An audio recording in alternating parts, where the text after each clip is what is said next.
Take two, everybody. Here we go. It's almost agreement. It's almost agreement time. It's Friday night. We're going to have a good time. We're going to relax. We're going to chill. We're going to partake in some fine adult beverages. We're going to talk about the things that are happening and what's and who's and what's not. Halaru is 2 weeks away. Halaru is 2 weeks away on May 17th, 2025 in the historic Happy Holler. Come down, hang out, have a good time. It's going to be fun. We got a soapbox derby, a street fair, and a rock and roll show. Yeah. I forgot what else to say. All right. Anyway, I did the first intro better, but then I screwed it up, and so we'll just leave it at that. AlmostAgreement.com, a favorite podcast about all those things, like, friend, share, follow, do the whole thing, do whatever you can do to share the word, spread the love of what we do here on Almost Agreement to all those people that you know that have nothing better to do but listen to a 2-hour podcast. So here we go, people. It's showtime.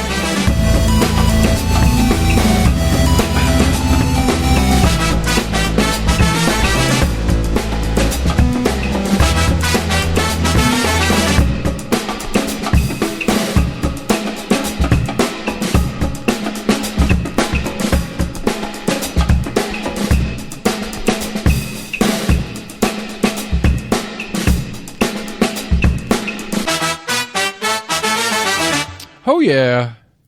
Oh, yeah. Tampa Bay Lightning are out. Suck it, Chris Davis. How you doing, buddy? Rawr, Panthers. How's it going? What's new? Tell me about what's happening. Not much. All right, cool. That's we got the important things out of the way. Chris Davis, your Lightning lost because they continue to suck in the playoffs like they have for many moons now. I feel like they're one of those teams. The Leafs, something about those white and blue teams, they just kind of tend to have really great regular seasons and sputter out in the playoffs. Or I'm just talking trash for no good reason. Yeah, I'm trying to remember how well they did last. I think they got taken out by the Panthers last playoffs as well. Yeah, I don't know. Whatever. Losers, I don't really care how you do. Well, my team didn't even make the playoffs, so I can't really talk. Well, Maple Leafs made it through. Yeah, they did. I'm trying to think how far they went through because they've just notoriously not been able to make it far at all in the playoffs. Yeah. Even like you were saying, even though they have a great regular season. Yeah, but it was like the one that it was a couple years. I know it was Tampa. It was like 4 years ago. Tampa like dominated the regular season, like ugly, like not even fun, like 25 points ahead of the next in the Eastern Conference or something like that. Like the best team in all of hockey, regular season by a mile, and then got eliminated in the first round. Yeah, it happens. Losers. Anyway, sorry, Chris. We did it when sorry. When the Predators made it to, I think it might when they made it to the finals. We were the lowest seed. I guess we were like the last wild card spot, and then Chicago was. I think they won the President's Trophy that year. If not, they had number one seed regardless. So it was us against them, and we swept them. The Predators swept. Yeah, go Preds. That's what you get, Chris, for wearing that visitor jersey in Bridgestone. Punk. Jinxed them. Apparently that's it. I'm just going to talk crap about Chris Davis all episode tonight. I think that's the plan. Okay.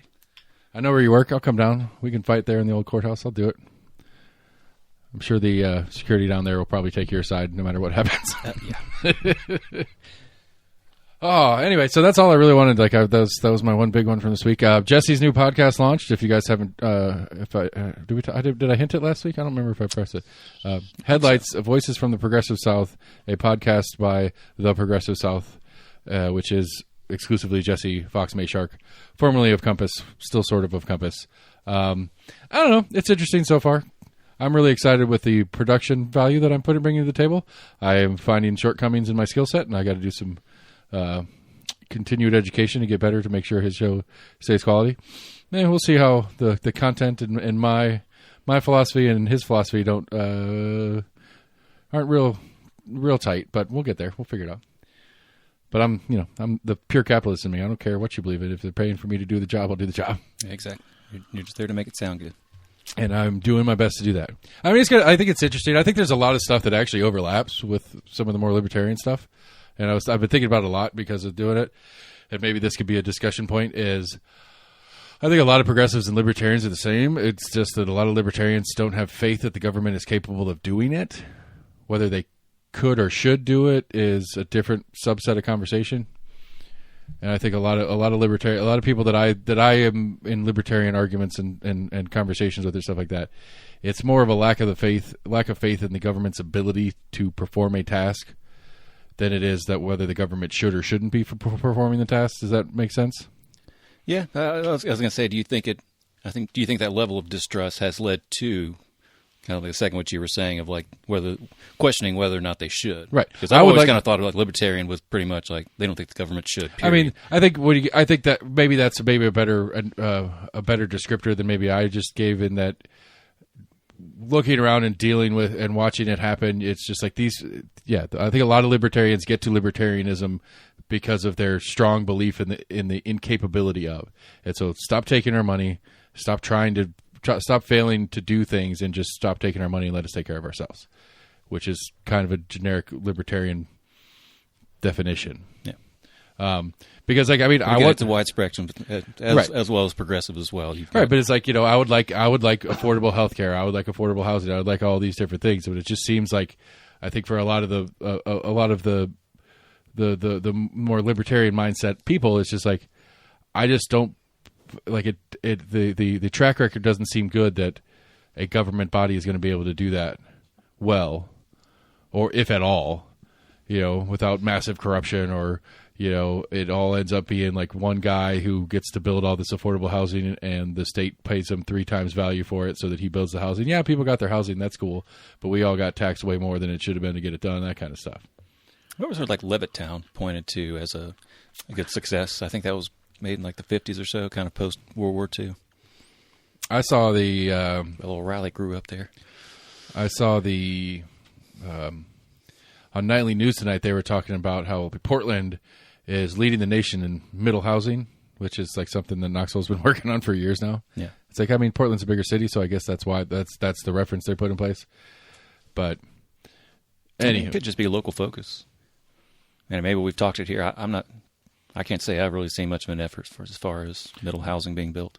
I mean, I see apartments go up, super nice apartments, and I see nice subdivisions pop up with, 3/4 million houses popping up. The thing that Knoxville proper, city limits Knoxville did with it is one of their kind of some of the subset of the zoning with this middle housing stuff is it's got to fit. And so like here in a year when the county catches up and does the same thing, I couldn't tear my house down and build this giant quadplex on this piece of property. Right. It has to kind of fit in the feel of the neighborhood. It can't be some massive whatever. And so there's a lot, especially in like Old North and Oakwood Lincoln Park and that stuff, there's a lot of these old, bigger houses that have been converted into duplexes that they weren't allowed to be converted into duplexes. And so it's still that old, like Victorian, all those old Victorian houses that are mixed in and out of there. Yeah. They're like 3,000 square foot houses on these tiny plots in the city of proper, and these guys have been converting them into duplexes, and so it absolutely fits the decor of the neighborhood because the house is already there. Yeah. But then some new constructions are coming in with like quad and triplexes and stuff like that. But they're trying to size the building, like they're not big obnoxious buildings next to small single family homes. Is that considered middle income or middle? Missing middle housing, yeah. Because it's the density game. It's the difference. The middle is between single family residential and dense. I think the line is at like 8+ or 10+, like 10+ units on a piece of land. I mean, I would say most like duplexes that are getting built are probably on average like a 2-bedroom like apartment or whatever inside that duplex. But yeah, maybe there's bigger ones, right? But I'm saying, but it's 2 housing on that plot. It's 2 houses on that plot, or 2 residences on that plot. That the next step traditionally was like a 15-unit condo complex that took 3 lots. Yeah, I don't know, maybe I'm falsely thinking of kind of like middle income housing is like 2-bedroom like kind of cottage rancher or whatever. I think middle income and missing middle are they're different terms. Middle income meaning your income bracket and the price range that's affordable to somebody that's in that income bracket. Middle housing is somewhere between a apartment and a single family home. And so like you get some apartment complexes that have 2 and 3 bedroom apartments and stuff like that, but has no yard, might have some shared stuff that the entire apartment complex has. But like a lot of these duplexes and triplexes, you split the yard up. Each family has their own portion of the yard. There's some autonomy to it that's more than an apartment complex would have. So it's like it's the middle ground between an apartment block and a single family home. That's middle housing. Yeah. So I'm probably just falsely thinking about I guess a standard home, like 3-bedroom rancher or whatever, compared to what I was saying before about what I see popping up in subdivisions nowadays.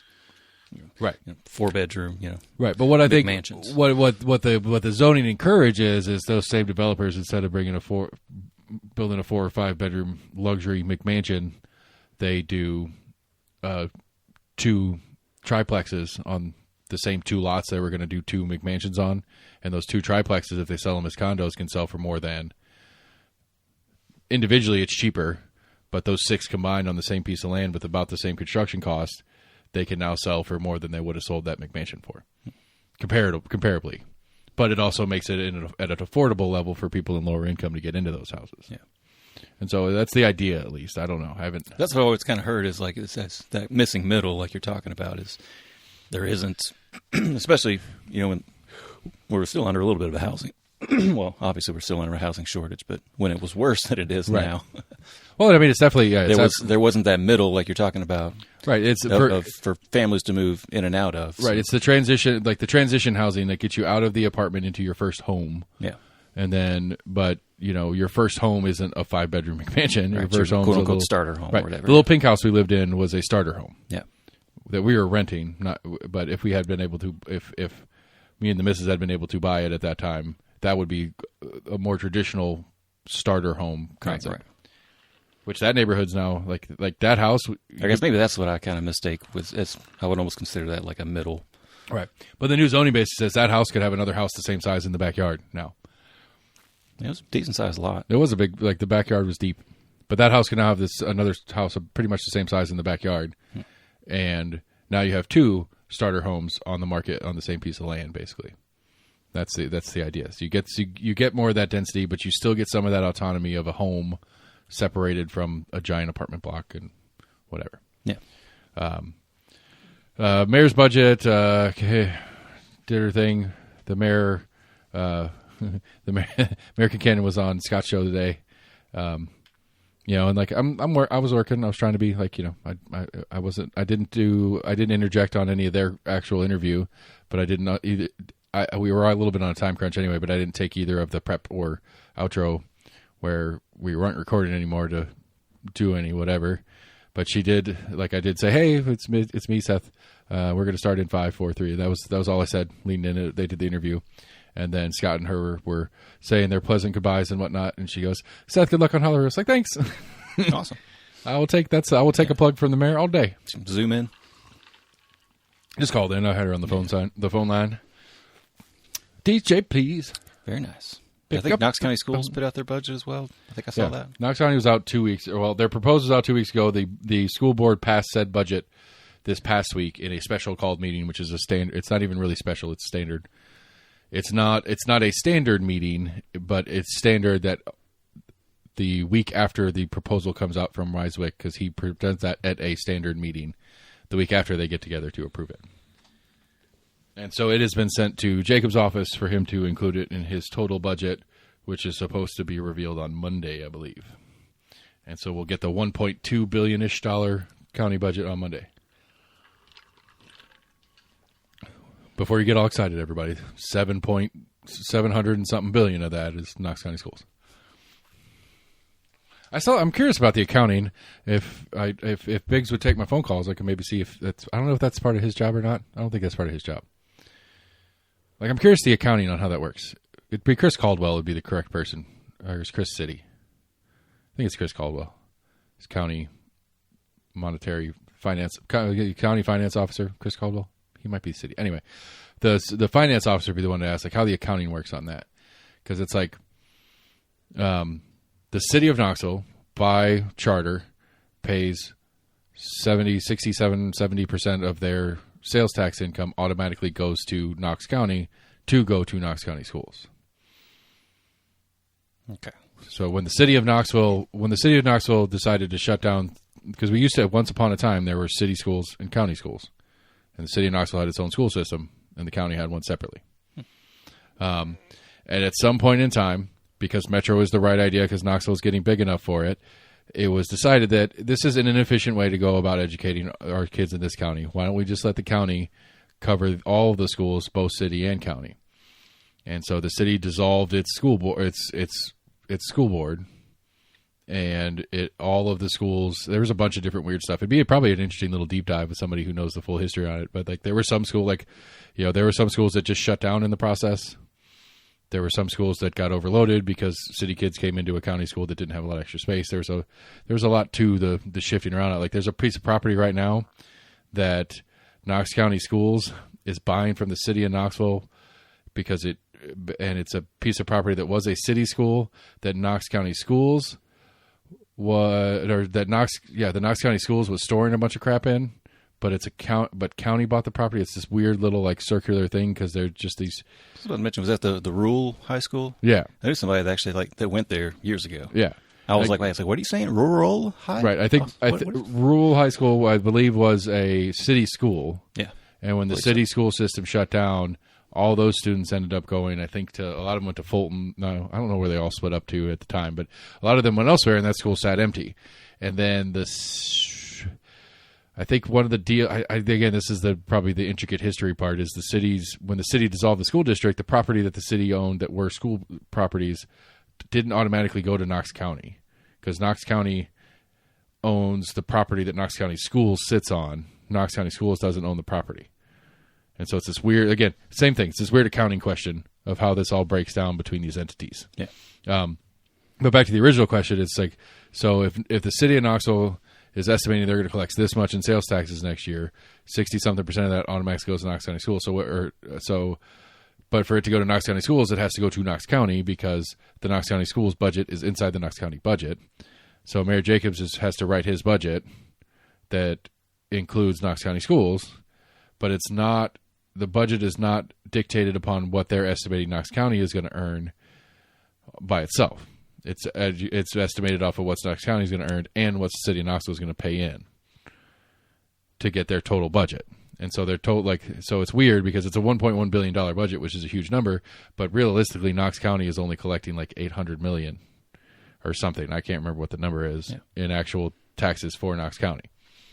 Be curious, like how often or how far they've been off in their kind of projected, like, in this calendar year we expect to receive this much in tax. Well, there was a bunch of there were a bunch of goody.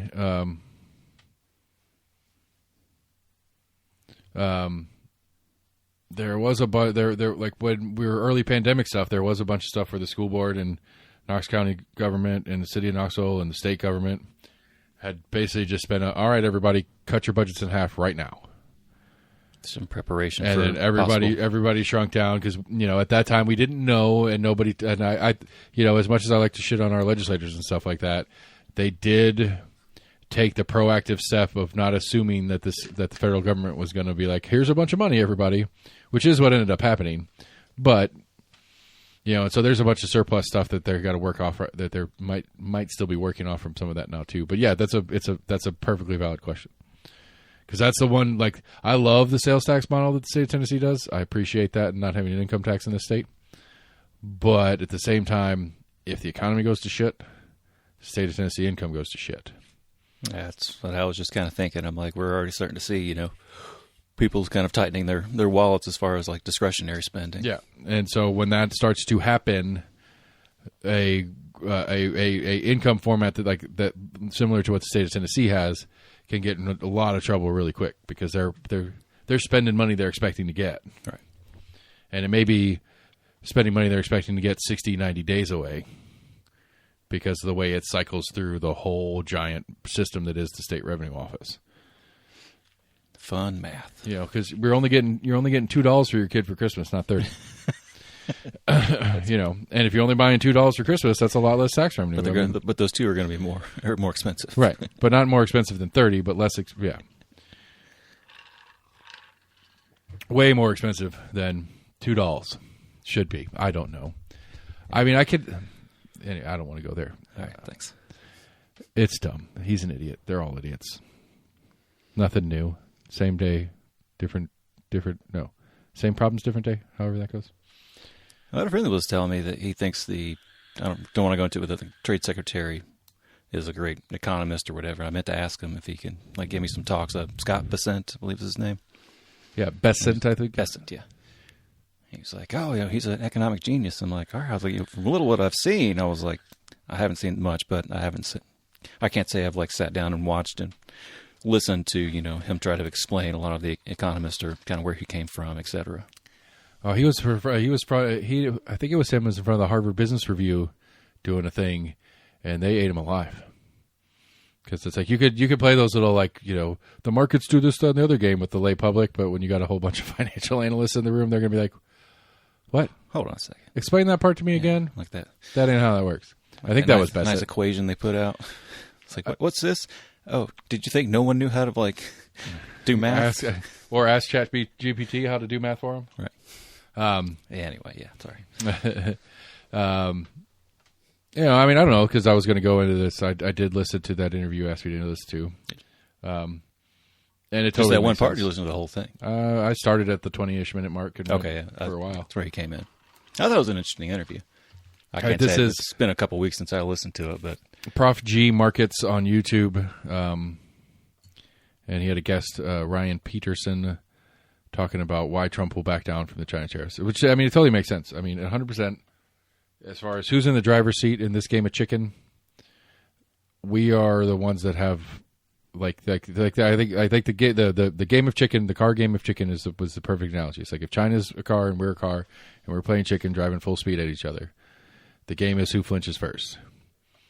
Okay, there's 3 possible scenarios. China flinches, the U.S. flinches, neither do. Yeah, neither do. We all lose. Right. If China flinches first, meh. But if China does, China has the ability to have more resolve given the situation they have. We've pissed off enough other markets that people aren't willing to refuse China sales on our behalf. Like Trump's going around and be like, stop buying stuff from China. And they're like, nah, we're good. We're going to keep buying from China. Yeah, but it seems like China has, I would think they would have a much easier time finding, all the other 175 or whatever countries. That's what I'm saying. To buy their cheap shit. They're finding new markets to sell their crap into. Yeah. They have the ability to do that. The political grace that the United States used to get is eroded, obviously. Not to mention, the one fun part about a dictatorship is, you can play the long game. Exactly. All China has to do is survive 3.5 years. I mean, they have their essential kind of equivalent of a Federal Reserve, but it's much more actually politically. They can control their Federal Reserve, right? But apparently, I don't know if it was on here or maybe it was on Breaking Points. They were talking about they're writing the Chinese government is writing checks and sending them to a lot of these little shit goods companies, manufacturing places, to we had the PPP checks during the pandemic. Yeah.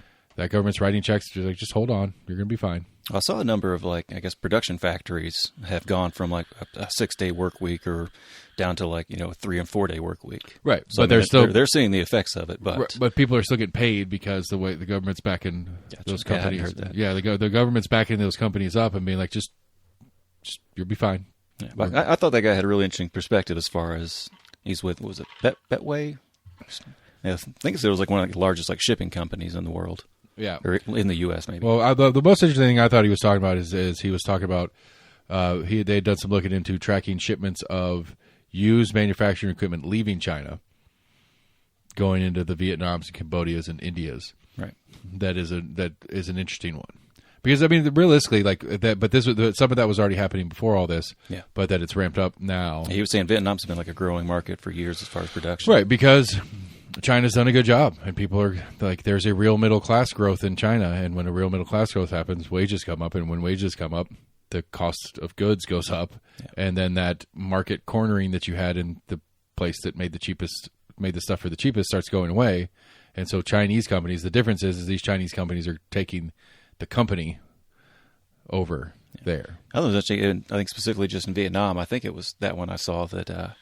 He was pointing out that they're geographically set up because they have giant river system basically that they can have things shipped a lot cheaper versus having to put anything on rail or a trucking or a truck basically. Yeah. Ho Chi Minh. What's the name of the river? The big one. Might be. I just watched the Top Gear, not Top Gear, but the Grand Tour special where they got the boats. That was a good one. Did you ever watch that Grand Tour? I think I've maybe seen bits and pieces of. Yeah, that was a good one. Because, well, part of like the big chunk of that episode or that special was they were talking about how China had dammed up some river that fed into Cambodia and Vietnam, and that it had like further the way inland portion of this river was like puddles, because of the dam put up, and so it's crazy because they're going down this street or this dirt road or whatever that like you could like they flew the drone up and it's like this is where the river was. All these houses are on stilts like we see at the beach, because during the rainy season it's up like 8 feet above this ground level. Mm-hmm. And so they're on the ground level, and then the ditch that was the riverbed is like 8 feet down. So it's like 18, 20 feet the river's down at that point in time. I don't think it's a part of like the major one they built, was it 5-10 years ago, that I think it is right now the largest dam in the world. Yeah. But I remember seeing like when they started building it, they had like huge billboards on the side of like mountains as far as like where the water level was going to be. And I looked up, had to be at least like a couple hundred feet. That's crazy. Yeah. I mean, I'm sure that's like all that's going to be underwater. Yeah, I'm sure that's how the Colorado. I mean, there's places like that around here. I mean, I didn't realize until a couple of years ago. Not Frozen Head. It's the one up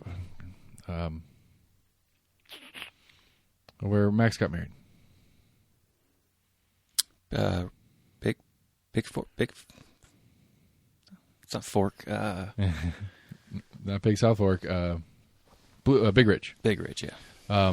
Big Ridge is like so the when you go into Big Ridge, like that main part that's right off the road or whatever, and you've got there's a little peninsula that pops out into the water, and so like there's part of Big Ridge that goes over one way, and there's some of the camper campsites are over there, and there's access to the lake, and then there's this big mountaintop that has a bunch of hiking trails in it, and then the actual swimming hole and stuff's over there. That big mountaintop is like a legitimate mountaintop that used to be a mountaintop, but when all the dams started going in, it's now way up there. Yeah, that thing used to be a big ridge. But... Right. But now it's just this little bump above the water level because the water level's way up there. But like, there's stories about like you can go diving if you have the skill set and the equipment in some of the reservoirs around here and see like parts of towns that are still down there. Yeah, Lake Loudon, yeah. Yeah. Which is neat. There's still parts if you go around in a boat, you can see, fence posts and barbed wire that's still there. Yeah, that's because Lake Loudon's relatively shallow. Yeah, it's super wide though. Yeah, yeah, but that's still on my like we were telling Brandon when he was here. Like one of the things that I just think it might be a fun thing to do. It might be a miserable thing to do. We just to drop a boat in right there by the stadium and get down to New Orleans, do some floating. Just do it one time, just to see how it goes. Could be a whole lot of fun. We could do a 500-hour live podcast special from the boat. We're still going. Just kind of plopping along. We're still in the Tennessee River. We're still on the Tennessee River. We're still on the Tennessee River. We're still on the Tennessee River. We're at a dam waiting for Bobby Joe to show up to shut this off. Have you ever watched the English locks? Like the manual English locks that are on some of the canals and stuff, and like in and around London. Possibly.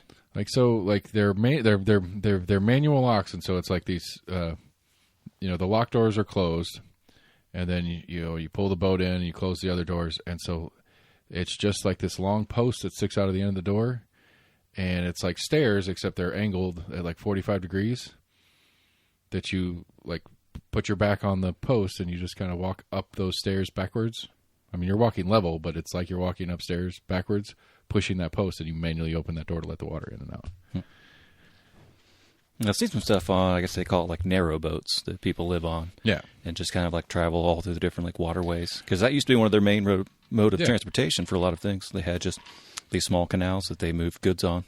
I mean, I'm trying to think like there's only a handful of major cities in the world that are not on a big fucking river. True. Like Vegas have access to water. Right. Vegas is like the only one I'm thinking of right now. Some of them have lost their access because of, changes in, or not culture, but changes in climate and stuff over time, and damming and the river in Dallas Fort Worth. Aqueducting, yeah.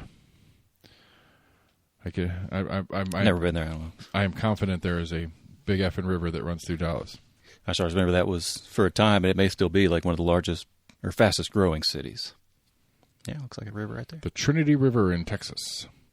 710-mile river, the longest, with a watershed entirely within the United States. Within the U.S. state of Texas. It rises in the extreme northern Texas, a few miles south of the Red River. The headwaters are separated by the high bluffs of southern side of the Red River. Interesting.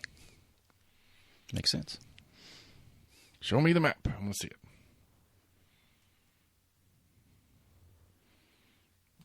What are you doing?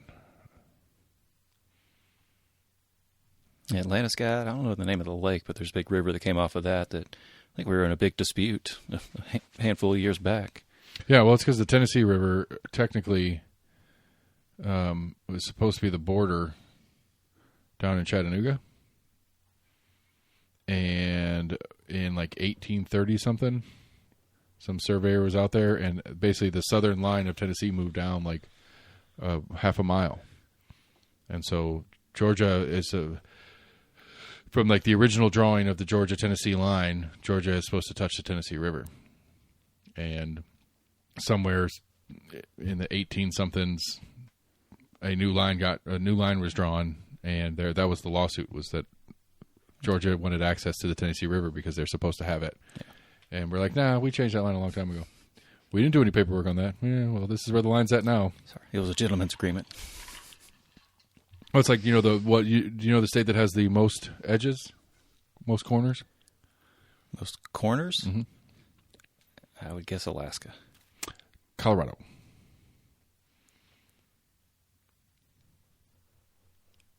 How do you mean? How are you defining a corner or edges?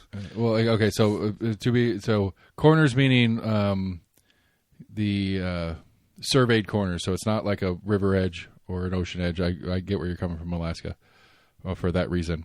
But you're saying edges, and I'm like, yeah, all right, geographically. Yeah, but actually, I don't know what the number is, but it's some ridiculous number. I think it's the west coast or the west border of Colorado when they were doing that survey through the Rockies. They had failed to account for, latitude lines are flat, longitude lines curve as they go up.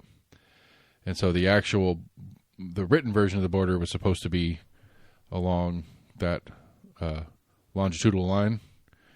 But the surveyors that are out there doing it were going straight north instead of like to that tiny bit, like, because it should have curved a little bit less north as it went up or vice versa. And so like every... Longitudinal should do the same as well. No, longitudinal lines are flat. Latitudinal lines are flat. Longitudinal lines curve. Why? Huh? Why is one? I mean, it's a spherical shape. I'm... Because I don't know that. Latitudinal lines don't converge to a single point on the ends. Right? They just go... They're just concentric circles around. Yeah. Right, where longitudinal lines go from the North Pole to the South Pole. And as they come down, they get further apart near the equator and then get back closer together to the single point that is the other pole. Okay, I think it's safe to say. Right, and so there's the west coast or the west border of Colorado was supposed to follow that line. And the guys that were doing the survey didn't do a very good job. And while they were going, they would be all of a sudden they would be off a couple degrees, and then they would just march back to get back onto that line and then go straight up again. And so it's like this sawtooth pattern. When you get down to like the micro, but it was like every. Can't remember what I remember seeing a thing on it. It's like every 1,000 yards is when the instruments that they had at the time could show that they were off the line, and then they would go back to get to the line, and then go back and get to the line. Did they learn their lesson before they? No, they went all mapped the way out. Hold on, before they mapped out Wyoming, because it's another rectangular shaped state. I don't know. Maybe they got a different crew to do it that knew what they were doing. I'm not sure. But like the real border is like this just thing all the way up. But it's also deep in Rocky Mountain National Park that doesn't fucking matter. Like there's nothing in there. Like there's no land disputes. Although apparently I did learn that there's a house in Upper New York, or maybe it's Buffalo. That is no, because that's on the river. I can't remember what it was. There's a house somewhere on the Canadian American border that the yard, like literally the line for the Canadian-U.S. border goes through the house. Crazy.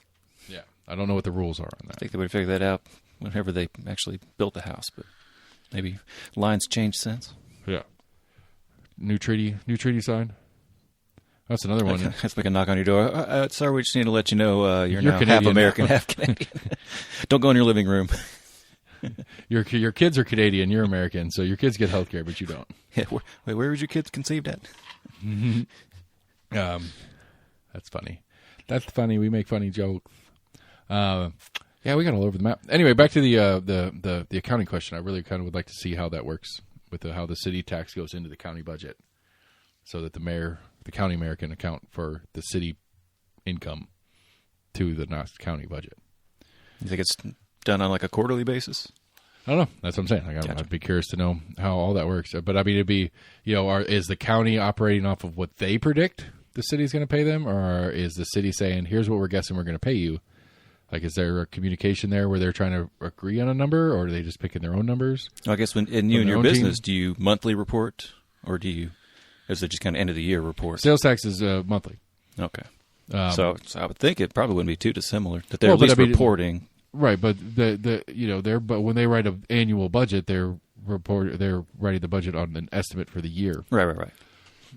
And I mean, right, and how it reconciles. And I mean, I think there's a system to it where, if they're budgeted for $100,000 and the income between the different tax revenue points is $120, that $20,000 goes. There's a dedicated place for that surplus income to go to inside the general fund, and like it's accounted separately, but it's still accessible funds. Okay. And if it needs to get spent, or if somebody wants to spend it on something, it's like, hey, we got excess funds, we got to spend it. It still has to go through the commission process, and they have to basically do like a budget amendment to spend. We're going to spend $25,000 of surplus sales tax revenue on, but it has to go through the full vote process in the commission. So they can't just be like, oh, we got extra money, we can't. We have free money we could spend, right? Right. We got extra money. We're going to go buy some trucks. Commission party. We're going to go buy some trucks, and we're going to go stay in some nice hotel rooms. And we're going to take our county vehicles to Kentucky. Okay, yeah. Now I realize that's what you're alluding to. These are the jokes, people. Yeah, so he's running for office again. We'll get to that at some point or another. I think somebody's already declared they're going to run against him. I hope so. Maybe it's Cass again. He was fun. Kaz. I can't recall the name. First time in my life ever that I could legally say that I owned a bag of chaw, because he left a bag of chaw in the chair, and like at that point he left it here. I wasn't going to go find him just to give his bag of chaw back, and so it's like, well, it's my chaw now, and then it went into my trash can. He was a fun guy, though. Like he was a fun guy to talk to. He wasn't winning that election, and it's not a question mark on him as a person. It's just he was not the political character that anybody was going to vote for. Yeah. Not in significant numbers. He got a lot of the "I hate that guy" vote, and with good reason, because now we're dealing with that guy. Long shots happen from time to time. It's true. That's gonna be my case for when I run. It's like, yeah, vote for me. I'm not going to win anyway. Why not? Right, why not? Sorry, I need to start working on my campaign line. And so I can run for mayor and run on gondolas and metro gondolas. Metro gondolas. Yeah, we're going to have the metro gondolas in Knoxville. Everybody vote for me. Just build a giant sky bridge. I don't know. I'll go back. I've said this 1,000 times. Like, the growth is the number one complaint of Knox County residents. And if you can give me a solution, if anybody can give me a solution to how we stop growth without ruining what we want as residents out of it, I'm all ears. Got to go underground. No. You either got to go up or go down. Well, no, you just got to put ridiculous zoning stuff in that makes it really hard and expensive to build, which I guess is all well and good. I mean, there's part of me that even in my metro model, I would want to push that. I'd be like, we got it. How many buildings like above 20 stories does Knoxville have? 3, 5? I couldn't say. Not many. How many does Nashville have? Couldn't say. Many more. And so it's like, we need to get that, we need downtown Knoxville to get taller. I think most of those are commercial buildings, though. Yeah. But we need those to get taller because then we can get all these commercial buildings that are all spread out, single story, whatever's around town, and turn them into residential. We're sorry, your building's only 10 stories. We're going to need you to move out and move into a taller building. Yeah. We would like to tear it down. That's one of the things you can do with zoning, though, is you can make zoning, you can make it expensive and difficult to build a small office park. What's one I'm thinking of? There's one over there off of Cedar Bluff. The one, when you get off the Cedar Bluff exit going westbound, because that weird split exit thing it does. Yeah, it's Executive Park. Yeah, like that whole thing in there. It's just a bunch of 1 and 2 story. Like it's this big complex of 1 and 2 story doctors, dentists, accounting offices, all that kind of stuff. That's all just kind of spread out over multiple acres of land. Yeah, you could put a nice big apartment complex in there and have hundreds of people live there, or you have these like 75 little small office buildings that you could squeeze into one little lot that was just taller. I think there's probably a decent bit of turnover there for tenants. Yeah, in those places, yeah, probably. But I mean, I'm just saying, like that's like zoning with coding and zoning. That's how you fix that. You'd be like, you're not no new permits will be issued for less than, I don't know, some 50 units per acre commercial office space, or 50 offices. I can't remember. You have to, the verbiage has got to be specific or whatever, because you could have like Covenant Health, who has one office building that's giant because they have cajillion people work there. Like Axle Logistic has 2 5-story buildings down on Central. They do now, at least, or 6-story buildings. That's one office technically, but it has that many employees and offices in it. And so you just figure out how to write the zoning in a way that like it's got to be densely packed, high-rise office buildings. And my parking lot thing, that's my other one. Those are my two. That's my real one. I think that's the real one I think would be a tangible thing. It would take decades and decades of that being on the books for it to start catching up, because you have to get to a point where people are tearing down old shopping centers to build new ones. That would then force them to build new ones on stilts, so they have a parking lot underneath. But that'd be the one. I think that'd be the biggest functional change. Maybe some incentive, bunch of pilot programs. If you're going to do it, we'll give you a pilot. Yeah. Give them the carrot instead of the stick. Well, I'll give them both. Well, no, I don't know how much stick you could give them. You can't make them do anything. You can't make them change what they have existing. Like I said, you can make it expensive and almost kind of force them out of it or whatever. Well, you can make it expensive for them to do something to it. You just can't make it. You can't make it. You can't do it like it already exists.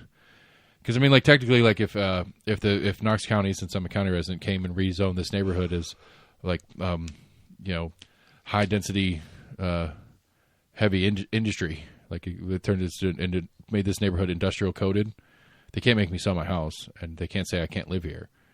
But when I do sell my house, I can't sell it as a house. It's got to be sold as an industrial property. That's the only thing. And so you have to wait for all that turnover on any of these properties. Like, when you sell it, you have to sell it as X. I know a couple people where I used to live that got screwed over that had I'd say probably at least 5 to 10 acres. But apparently at some point, some of their land got rezoned commercial. They didn't realize that, I guess, when they sold some of it off. Or like, obviously commercial land was sold for a much higher price than just residential. Right.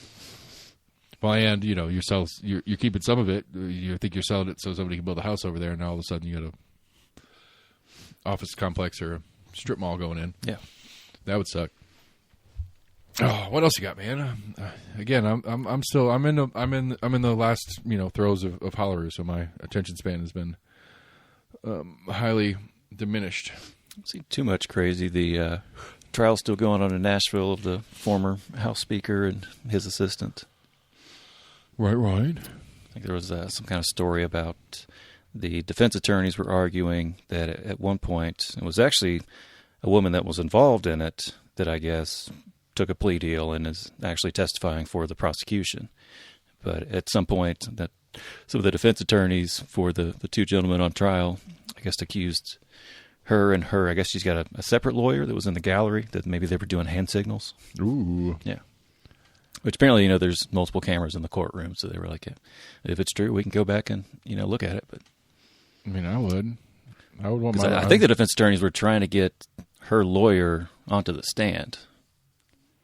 I guess her personal lawyer onto the stand, and the judge, I guess, was kind of skeptical of that. And he was like, I don't know about putting, because it could be a conflict of interest or a breach of attorney-client privilege as well. Yeah.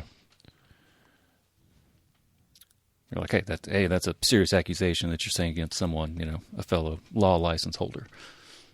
Yeah, you want to get... if that's true, then we can look at cameras and review it. I mean, what's the role in that? You're not allowed to, because you're on the stand. You're not allowed to that would be influencing. I mean, it's your attorney. I wouldn't want to I wouldn't want to be in that situation. Assuming it kind of comes close to not suborning perjury with it. Yeah, kind of witness tampering. Essentially, you're almost kind of coaching them while they're on the stand. But it's like, we had a plea deal. I made a plea deal. My lawyer understands the plea deal. I don't. They asked me a question. How does this, I'm going to be like, okay. Unfortunately, when you're on the stand, you can't be like, can I get a timeout and go talk to my lawyer? Do I plead the fifth, or is that null my plea deal, or do I admit to this thing and that opens me up for some sort of charge? That's interesting. If we only had a lawyer that wasn't a stupid fucking civil rights lawyer, doesn't do us any good. Nobody cares about civil rights. Yeah. Right? So I saw this headline from News Sentinel. Old City businesses want to know, quote, why are we closing the street for Smokies games? And I did see a little bit on it, and I'm curious. I didn't get to see a bunch of the article, but this is Amelia Parker from the city council shared this, and basically just said, hey, what do you guys think? What have you guys heard so far? And I read through some of the comments on it. 82 comments all in that I've seen. But the question from her is,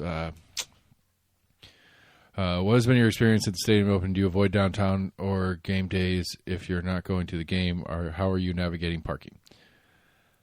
Are they closing off streets? For a number of games. I think for weekend home games, they're closing. I know they changed the directions, and they make it one way in and one way out.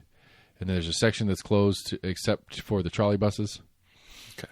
So I think it's Jackson from Central to the stadium is one way away from the stadium, trolleys only until you get to Central. And so there's trolleys that are running back and forth, but the rest of the street's closed to regular traffic. Yeah. Which I don't know how you get to the parking lots that are down there otherwise, but I'm not sure. I could be I can't remember exactly what the program is, but it's complicated. And One Knox FC closed down the entire Old City for their preseason party, which was like 2 weeks, was like the week before opening day for baseball, which was like 2.5 weeks before their first home game, which they did break the record, by the way. 62-37, I think was the total attendance. Wow.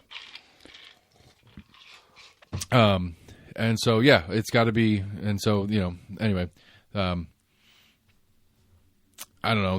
I'm curious. This goes to the question that we've been asking. Like, we need this. These are the test subjects that we need to see. Now, people that follow Amelia, this is not a scientific survey by any stretch that Amelia put out. But I don't know. I've read through a handful of them, and there's mixed reviews. There's people that are super excited that they're back and they're going down there to games. There's other people like I don't go to downtown on the weekends anyway. It's so like, well, your opinion on this conversation is irrelevant. Yeah. That was not her question. Right. It's like, but like, I mean, I could say, like, I don't know. Like, I feel like if I can't imagine which business would be upset about increased foot traffic. Like, are you struggling to do sales? I guess their worry is people might be discouraged to go down there because they're like, well, I can't find a place to park unless I want to pay $25 to park in a lot because everybody else is down there. Yeah, so but maybe they're either seeing a decrease in business or they're fearful of. Yeah, but if I would the logical deal would be for every one person that doesn't come down because they don't want to deal with everything else that's going on in the neighborhood, you've got 100 more people walking past your door. Now, maybe. You have hundreds of people walking past your door. Do you have 100 more people walking in your door? Sorry, that's right. Are you converting of those thousands of people that walk by? Are you converting any of those into new customers who are coming down on game days or other days to spend money? that's a business conversation. That's going to be a business dependent. Right. Like I could see like Knoxville Salvage down there. That's a problem. It's a problem for them. I can't go in my pickup truck and pick up a slightly damaged bathroom vanity to bring home and do an install with. I can't go buy some, closet doors or whatever, all the random crap that they have in that Knoxville Royal Salvage place. Yeah. Like, I'm sure that interferes with their business because a lot of their business, as I understand it, is a lot of do-it-yourself home remodel people that are either doing their own house or maybe they're house flippers or they're landlords. And their weekends are their time to get a lot of this stuff done because they have day jobs. I think even some of the restaurants, depending on when the game starts, may or may not get that kind of dinner crowd, or maybe missing out on a number of dinner crowd. But again, I couldn't imagine that the net effect isn't a net plus. Like that would like you have what I mean. Again, we'll see how attendance holds throughout the season. But you have 6,000 people in the neighborhood. All right. Which you may get a good bit of people leaving, but you're going to get an in and out crowd. Now, does that in and out crowd meet or exceed your normal Friday night dinner? Yeah, that's the question. But again, with the timing of it, like for the bar section down there, they're just going to have a bigger bar crowd. Period, because they're going to get post game plus it's Saturday night. So the question is is Barley's losing? Is Barley's that has a Saturday night show that starts at 9 and the game's ending at 9:30, 10 o'clock. Are they losing out on that 8:30 crowd, 8 o'clock crowd that's getting there to come see the show at 9? Yeah. Sorry, what did you say? And is that going to affect over time the way they? But I mean, I don't know. Again, I don't know how many total weekends it is, but that's just you got to be creative with your booking. We have a Friday night where we were doing RuPaul's Drag Race watch parties, and we still had bands that started at 9. And it's well, the watch party wasn't over yet, so we started scheduling the bands at 10:30. Yeah, it's you're still going to get paid the same amount of money. You just start later and end later. No big deal. No biggie. And then we had to be a little bit more creative and specific with who we were hiring to perform, because a certain feel singer songwriter isn't going to fit well with the crowd because we're trying to get the crowd that was here for the watch party to stick around, plus people that were coming out to watch this guy. All right. And so we had to be a little bit careful about who we picked and people that made sense that crowd would mesh well. I don't know. I have no sympathy for the Old City and their businesses, I guess, is the moral of the story, except for the one that burned down tonight. Somebody who got caught fire tonight. I saw some story, but didn't see what restaurant it was, but I guess there was a restaurant next to it that also had to close down because they had smoke damage. The sushi place. Is that what it was? A sushi place or something like that had posted on their Facebook that they were closing down for the night. They might be reopened tomorrow, pending. Here it is. Knox Kaizen, Kaizen. I'm not sure which building actually caught fire. But, yeah. Knoxville Fire Department is on the scene.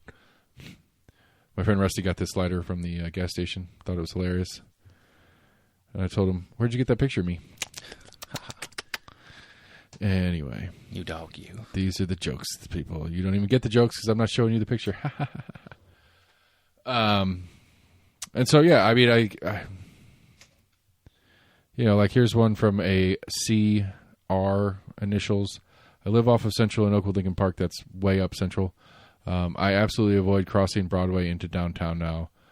Proximity to downtown was a factor in buying my house 5 years ago. Now, even being this close, it has become so inconvenient to manage anything unless it is a show or something. I just don't go. When I do have downtown event to attend, we usually have to Uber because parking has become such a literal nightmare. I don't believe you, CR. I think you're over-exaggerating because Oakwood Lincoln Park is way the F up there. Oakwood Lincoln Park is above Woodlawn, for those who don't know. Now, yes, proximity, it's a quick drive down there. If there's extended traffic, but I think the takeaway, especially even in the way she says it, they say it, excuse me, I don't mean to help identify this person by giving their gender, at least what their name sounds like their gender is. The way this person says it, though, is that it's not really baseball relevant. It's that downtown has gotten too busy, period, for them. They bought a house near a downtown area because they wanted access to downtown area, and now they're mad that the downtown area has grown so much that they can't get easy access to the downtown area. It's so busy downtown. I thought downtown was quiet. I mean, that's what I'm saying. Like, it's like, this is what you wanted. You wanted the cool nightlife of a downtown area and easy access to it. And now the cool nightlife is catching on, or has caught on, and other people like you are enjoying it, and now there's more people down there.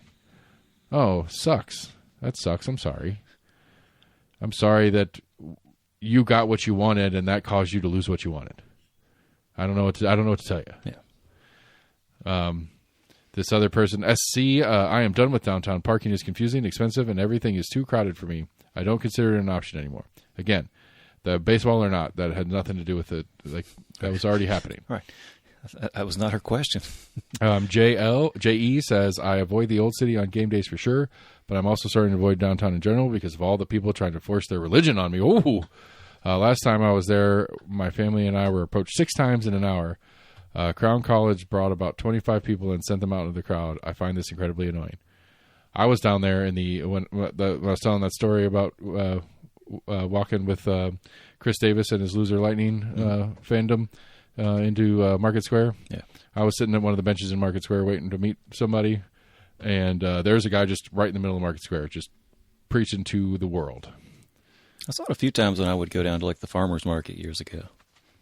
I think I only had one person approach me, but I've seen a couple people just kind of right. standing. This guy didn't approach, which was nice. He just religiously busking almost, yeah, not asking for money. And there was a lady playing the harmonica just down the road, and every once in a while, Harmonica? It's the keyboard.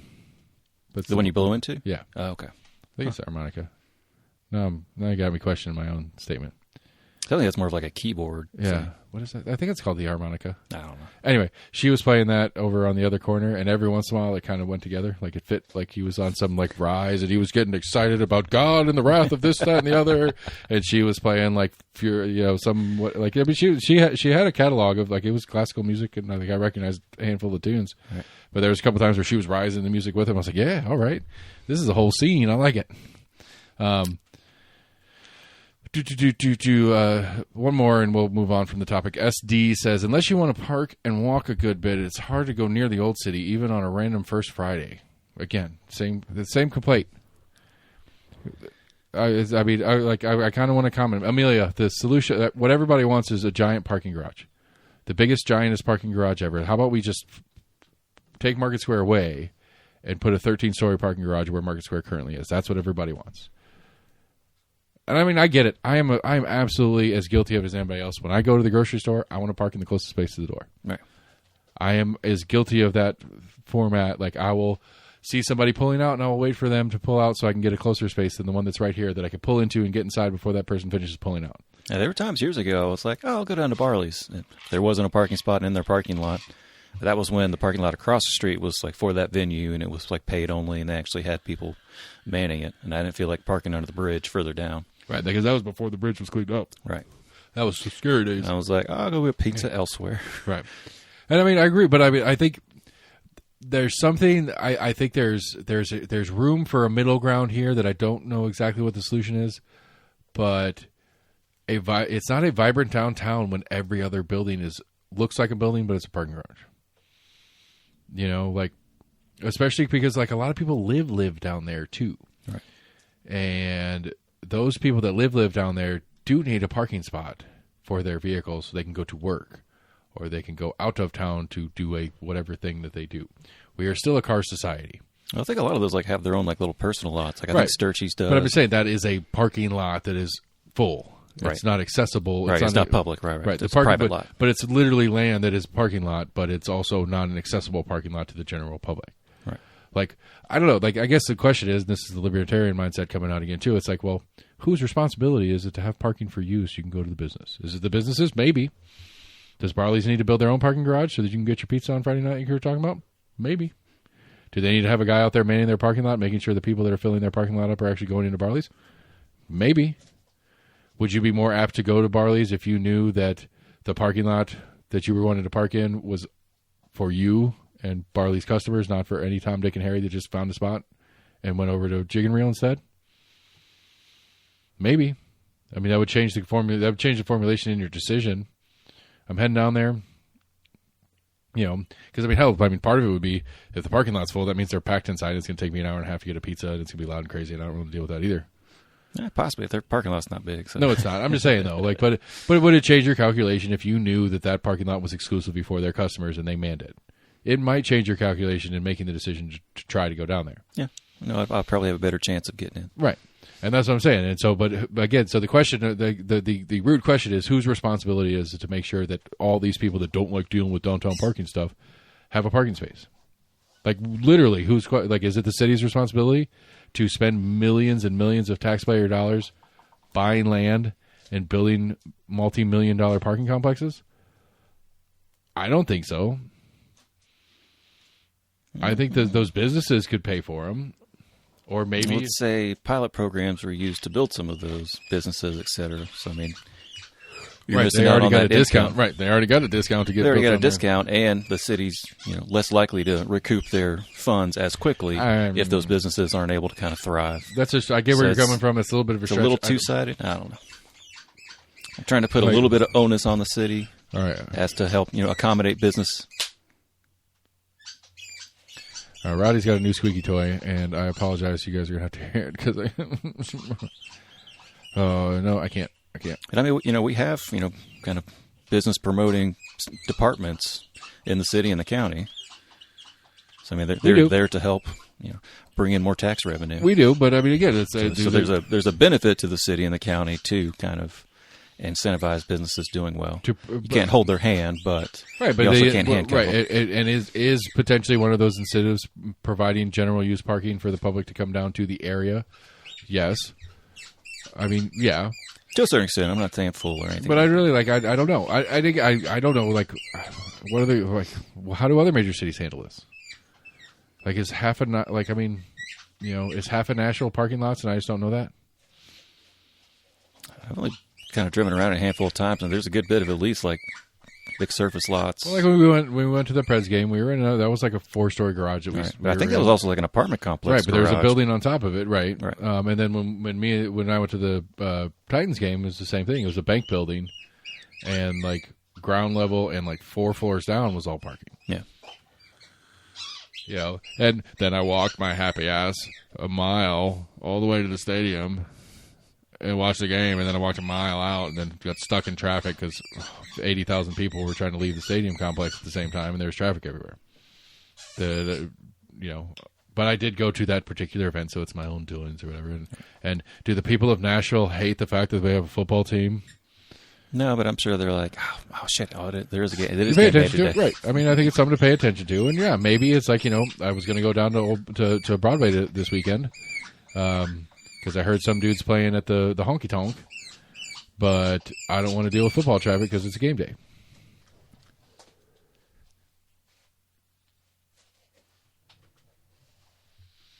Why do you need attention right now, dog? What's going on? You really want attention? It's like I get to kill it over and over and over again and hear it Sam, squeal. will you give him the attention that he wants? Because I think that's really all. That's really going to do it. There it is. Tug of War on radio. Start growling. Podcast Tug of War with Dog. Ready, set, go.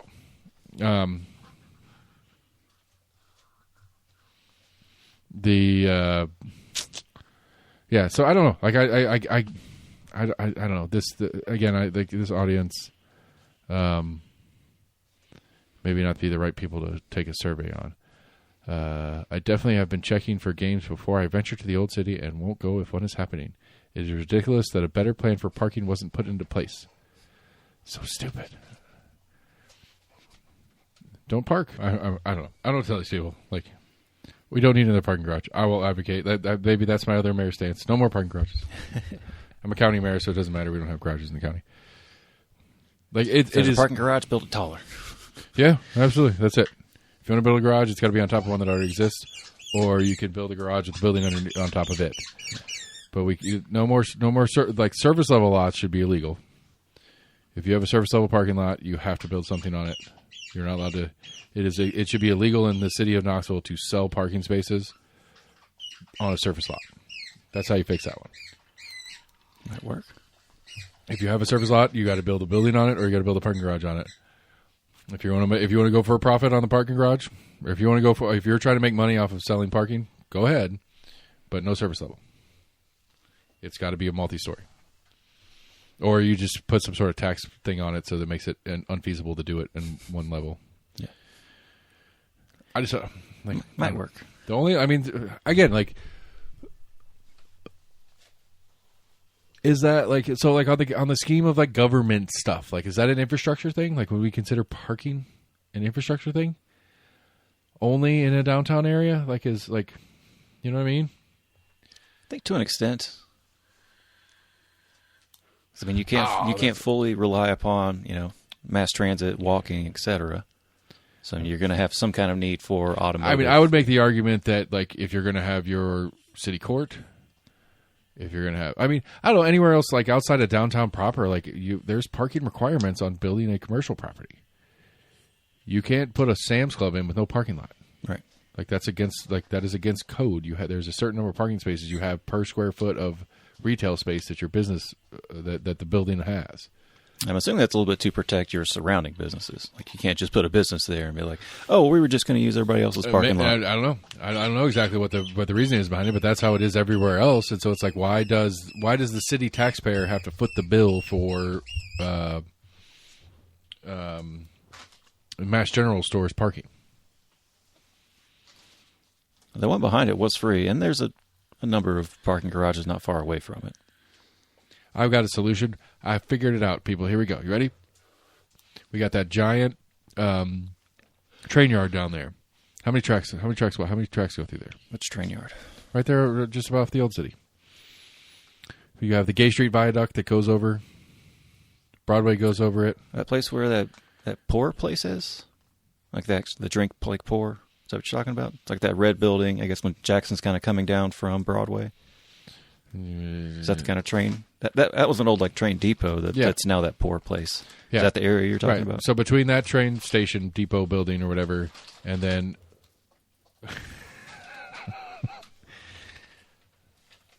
time out again. I got to keep the dog from eating plastic. Hold on. That was weird. Like it's like the teeth cleaning chews or whatever. Mm-hmm. We've had that bag forever. And it's been sitting around here on the floor because, like, I got a tub of treats and stuff because he's never been a treat dog, Like, he'll eat real food, like, he'll eat real meat all day long. He also eats dried mangoes. Weird. Yeah. But, like, general treats and stuff, like the teeth chews, a lot of those different, like, teeth cleaner chews that they make, never really does. But this bag he did like. And so, like, every once in a while we'll give him one. But this bag has been sitting on the floor down here for months. He's just in a playful mood. He got a new toy. He's already gone back and forth. I think it's his rain mood. Is what he's got going on here. He's stress eating, stress playing. Yeah, actually, you might be right. He does get super stressed out in stormy shit. He hasn't been thundering for a little while at least, but he could still be all a little hyped up. Yeah. Jinx. But that's the name of the cat. But I don't know. Like I guess like I don't.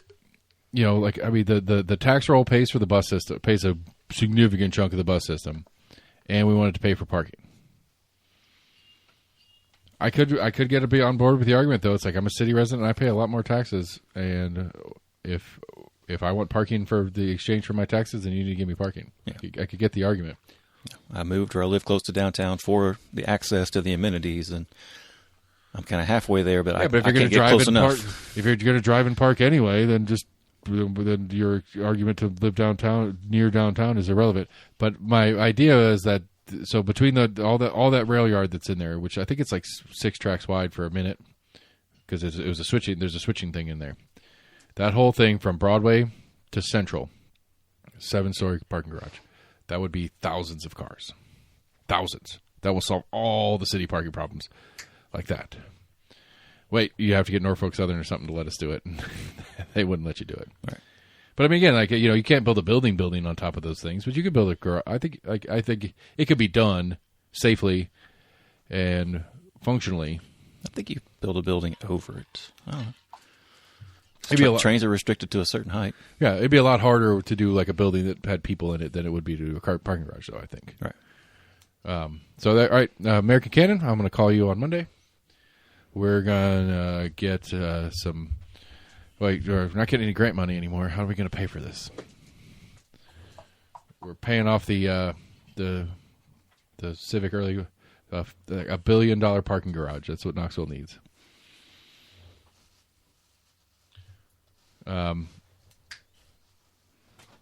You charge 50 cents to go to that new tree park downtown, or just a quarter. I mean, it'll add up over time. I just, like I said, I don't understand. Like, I'm curious. Like, I don't know. I've never lived in another city of any substantial size than Knoxville. I don't know how other cities deal with it. Like, I feel like New York proper, that ain't an option. Right. Every garage in New York is a pay garage. Every parking is a pay parking, and there's no free parking anywhere in New York. I don't know that's to be a fact, but I feel like that's probably like the case. You got areas that have like on-street parking. That's where you kind of see the crazy like double parking that people do. I'm pretty sure that's all metered. That's not right, but it's still metered, which means it's pay parking. Right. And so like you may have like 15-minute zones or whatever. Right, which we do have those around, but that's all street level stuff. That's for deliveries and drive services and all the different stuff to do their thing. It's not supposed to be for you to park to go to a concert. Right.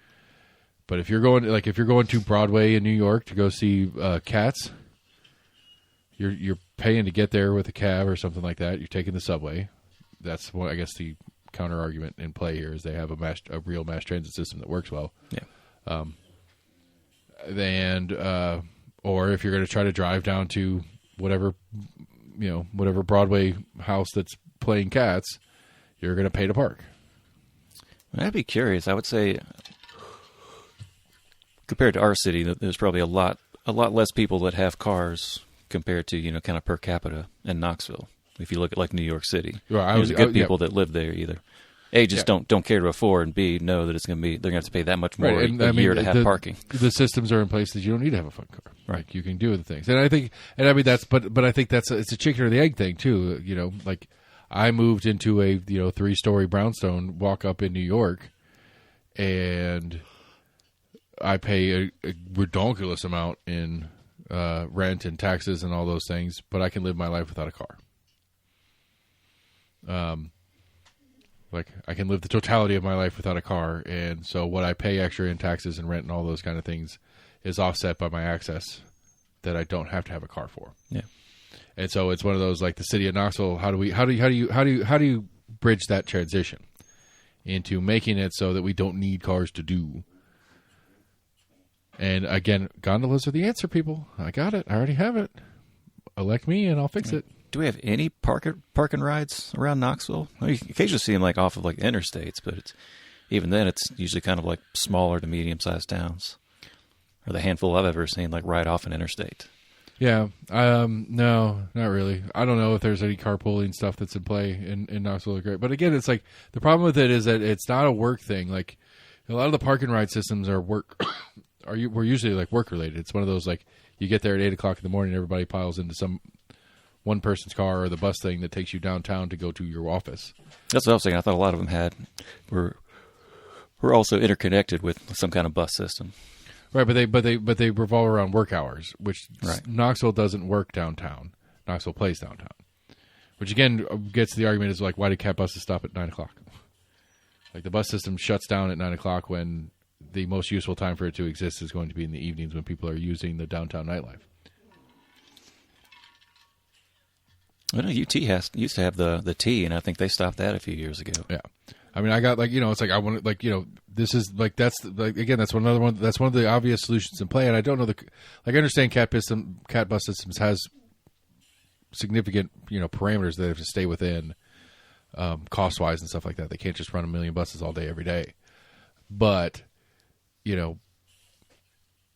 apparently, as I've heard, I don't know this for a fact, but the way I understand it is the trolleys that are running from the not Market Square parking garage, but the Summer Place garage and the other garage that are the game day garages for baseball. Mm-hmm. Boyd Sports is paying for that trolley service for the day. Oh. And so basically the $5 you're paying for parking is for a little bit goes to the parking garage and the rest of it goes to Boyd Sports to pay for the bus to take you there and back. Is that a part of your ticket? No, it's an add-on to your ticket. Oh, okay. So you get your tickets for $20. You pay. You get a free $5. trolley ride, basically. You pay an extra $5, and that gets you access to one of those garages. And with that access to the garage, there's a trolley that goes from that garage to the stadium and back. Not a bad incentive. I mean, it's not, except the thing is, and again, not that Boyd needs any kickbacks more than he's already gotten, but it's like, okay, cool. He's paying for that specific thing, for specific parking for his customer base. Why don't we have a bus system that answers this question? This lady that was talking on this person on Amelia's thread there that was like, I live just up here in Oakwood Lincoln Park, and I used to go downtown, but now it's too busy and I can't ever park down there. It's like there is a bus that during the daytime goes from the bus depot right in the middle of downtown all the way up Central. But it stops at like 7 or 9 o'clock. So I just had a crazy thought. I'm trying to think, do we have any carriages that go around downtown? I know I've seen them in like Atlanta and like Nashville and other like major cities. No, I don't think we do. Have a little slow taxi. Might be an untapped business. I do not think we do, yeah. I heard a good one today. I shouldn't say this. If anybody does it, you owe me. You owe me so that I can pay the guy that told me about it some money because it's a really good idea. He was talking about a lake delivery service, and so basically, it's you're out on the pontoon boat having a lake day, and you just call us and we'll bring you whatever you want out to your boat, including gas, if your boat runs out of gas. But we'll bring you a case of beer, we'll bring you some ice, we'll bring you some sodas, some snacks, whatever you want. Like Postmates, like Lake Postmates, Lake Mates. That sounds like a have something service like that. I'm not sure. I mean, because he was telling me about it. I was like, yeah, you could charge like $20, $25 a gallon of gas all day long. I mean, lake gas is like $10 a gallon right now anyway. Yeah. But you'd have to have a giant holding tank to be able to kind of go out and fill up any decent sized boat. Well, you're not going out to fill them up. You're just going out to get them enough to get back to. Like when they run out. Oh, right. Okay. Yeah, they run out over there in the little cove they're hanging out in, but it's way away from the marina. Like just enough, 2 gallons for $50. That's enough to get you back to the marina. I think it's a genius idea. I love it. I kind of want to see if I can figure out how to like. The question is what are the permitting and what are the requirements the city, county, municipality is going to have. I mean, TWA gets involved. Yeah. Or pretty sure they pretty much control the waterways. Or state parks gets involved, depending on which particular water lake and waterway it is. I mean, I still love my beer pedal pub, or my water pedal pub idea. Water pedal pub. Yeah, so like a pedal pub, like you've seen those, right? Yeah, like one of those, but it's like so. You just go downtown. You can go down to like Volunteer Landing. $10 a head, $15 a head. You can jump on my boat. You guys pedal, and that turns a little thing, and I steer the boat around the waterway. And I've got a keg of beer in the middle. And I'm going to have to cut you guys off. We're going really slow here. The currents are strong today. I will need you guys to try a little harder. Right. All right, ready? Chug and pedal and pedal and pedal and chug and pedal, pedal, pedal, pedal. Yeah. You got to pedal 4 times and before you can drink another sip of your beer. Here's a straw. Here's a Red Bull. But I mean, just as, like I think you could do it a couple different ways. You could do it as a water taxi on certain occasions, like on football game days. Go over there on the south side somewhere. Jump on the boat. You can drink a beer on the boat, and you can pedal while we're going across. We'll be pedaling back and forth all game, and then post game we'll be pedaling across back and forth too. Catch us on the backside. Pay for your there and back now, and I'll guarantee a ride back later. Whatever. Yeah. I mean, the amount of calories burned by pedaling a boat, if you had a team of people pedaling the boat back, wouldn't be much more than your walk back to your car from wherever you parked at the stadium anyway. Probably, yeah. I mean, I just think it'd be a fun little it'd just be a fun little one. It wouldn't be a hugely profitable enterprise because, how often can you really get that thing full of people? It'd either be something that like people are setting dates for, like, hey, we're going to go to the pedal pub today, and they, book it or whatever. They book it, or it's a walk up and jump on with a bunch of strangers and get across the river at this particular time. Yeah. So it could suck for you. You're like, all right, I got like 2/3 here. Like, we're going to go really slow. And everybody else is like, dude, we're ready to go, man. We won't drink. We're ready to paddle. And it's like, well, that's when you have like, I need 3 more people. You have the little hidden trawler motor. Like, see the size of your legs, man? You're not pedaling much. You just get the little trawler motor that you sneak in under there, and you actually the pedaling doesn't actually do anything. You're just using a little trawler motor. Maybe you do it as a generator system. So you got an electric propeller, and you have a big battery that's in the bottom of the boat. That's kind of supplement. That's down in the hole, and they pedal, and that charges the battery, and then the whole thing runs out the battery. There you have a little phone charger. Solutions, yeah. Solutions to modern problems. I mean, I've seen that at some places where they have like a stationary bike. I think at like airports and places where people can get a little bit of workout, but you can also, plug your phone in and literally charge it yourself. I've gone down the rabbit hole of if I was a stoner, this would be a stoner idea, but I'm not. So it's just a random idea. It's like why not? If we can integrate all these different like solar panels and windmills under our houses and stuff like that. Like as we're trying to integrate like not self-sustaining, but like more green energy processing. Because I think it's one of my bigger picture things. I think the long term, the more logical thing is like, again, on a new construction of a house. When you build a house, there's an incentive for you to put solar panels on when you build the house. Yeah, there used to be subsidies. Put some stuff in place that makes it easier and more affordable for people to build houses, including solar panels, so they can take 25, 30, 45% of their stuff out of the grid and be at least self-producing on a certain amount of it. Take out some summer peak time afternoon. Right. And then, but at the same time, like Peloton or something like that has, builds an exercise bike that goes into your supply system. Just do your workout. I'm not saying you need to work out more or your house doesn't run if you don't ride your bike or whatever, but it's like if you're going to do the workout anyway, you might as well try to get a little something out of it. Fill your little battery pack up a little bit. If you've got a house that's running like, that's producing like 95 to 110% of its power, that'd be a good incentive for people to exercise. Hey, if I ride the bike for an hour today, I'm going to get paid for it because I'm going to be putting back into the grid.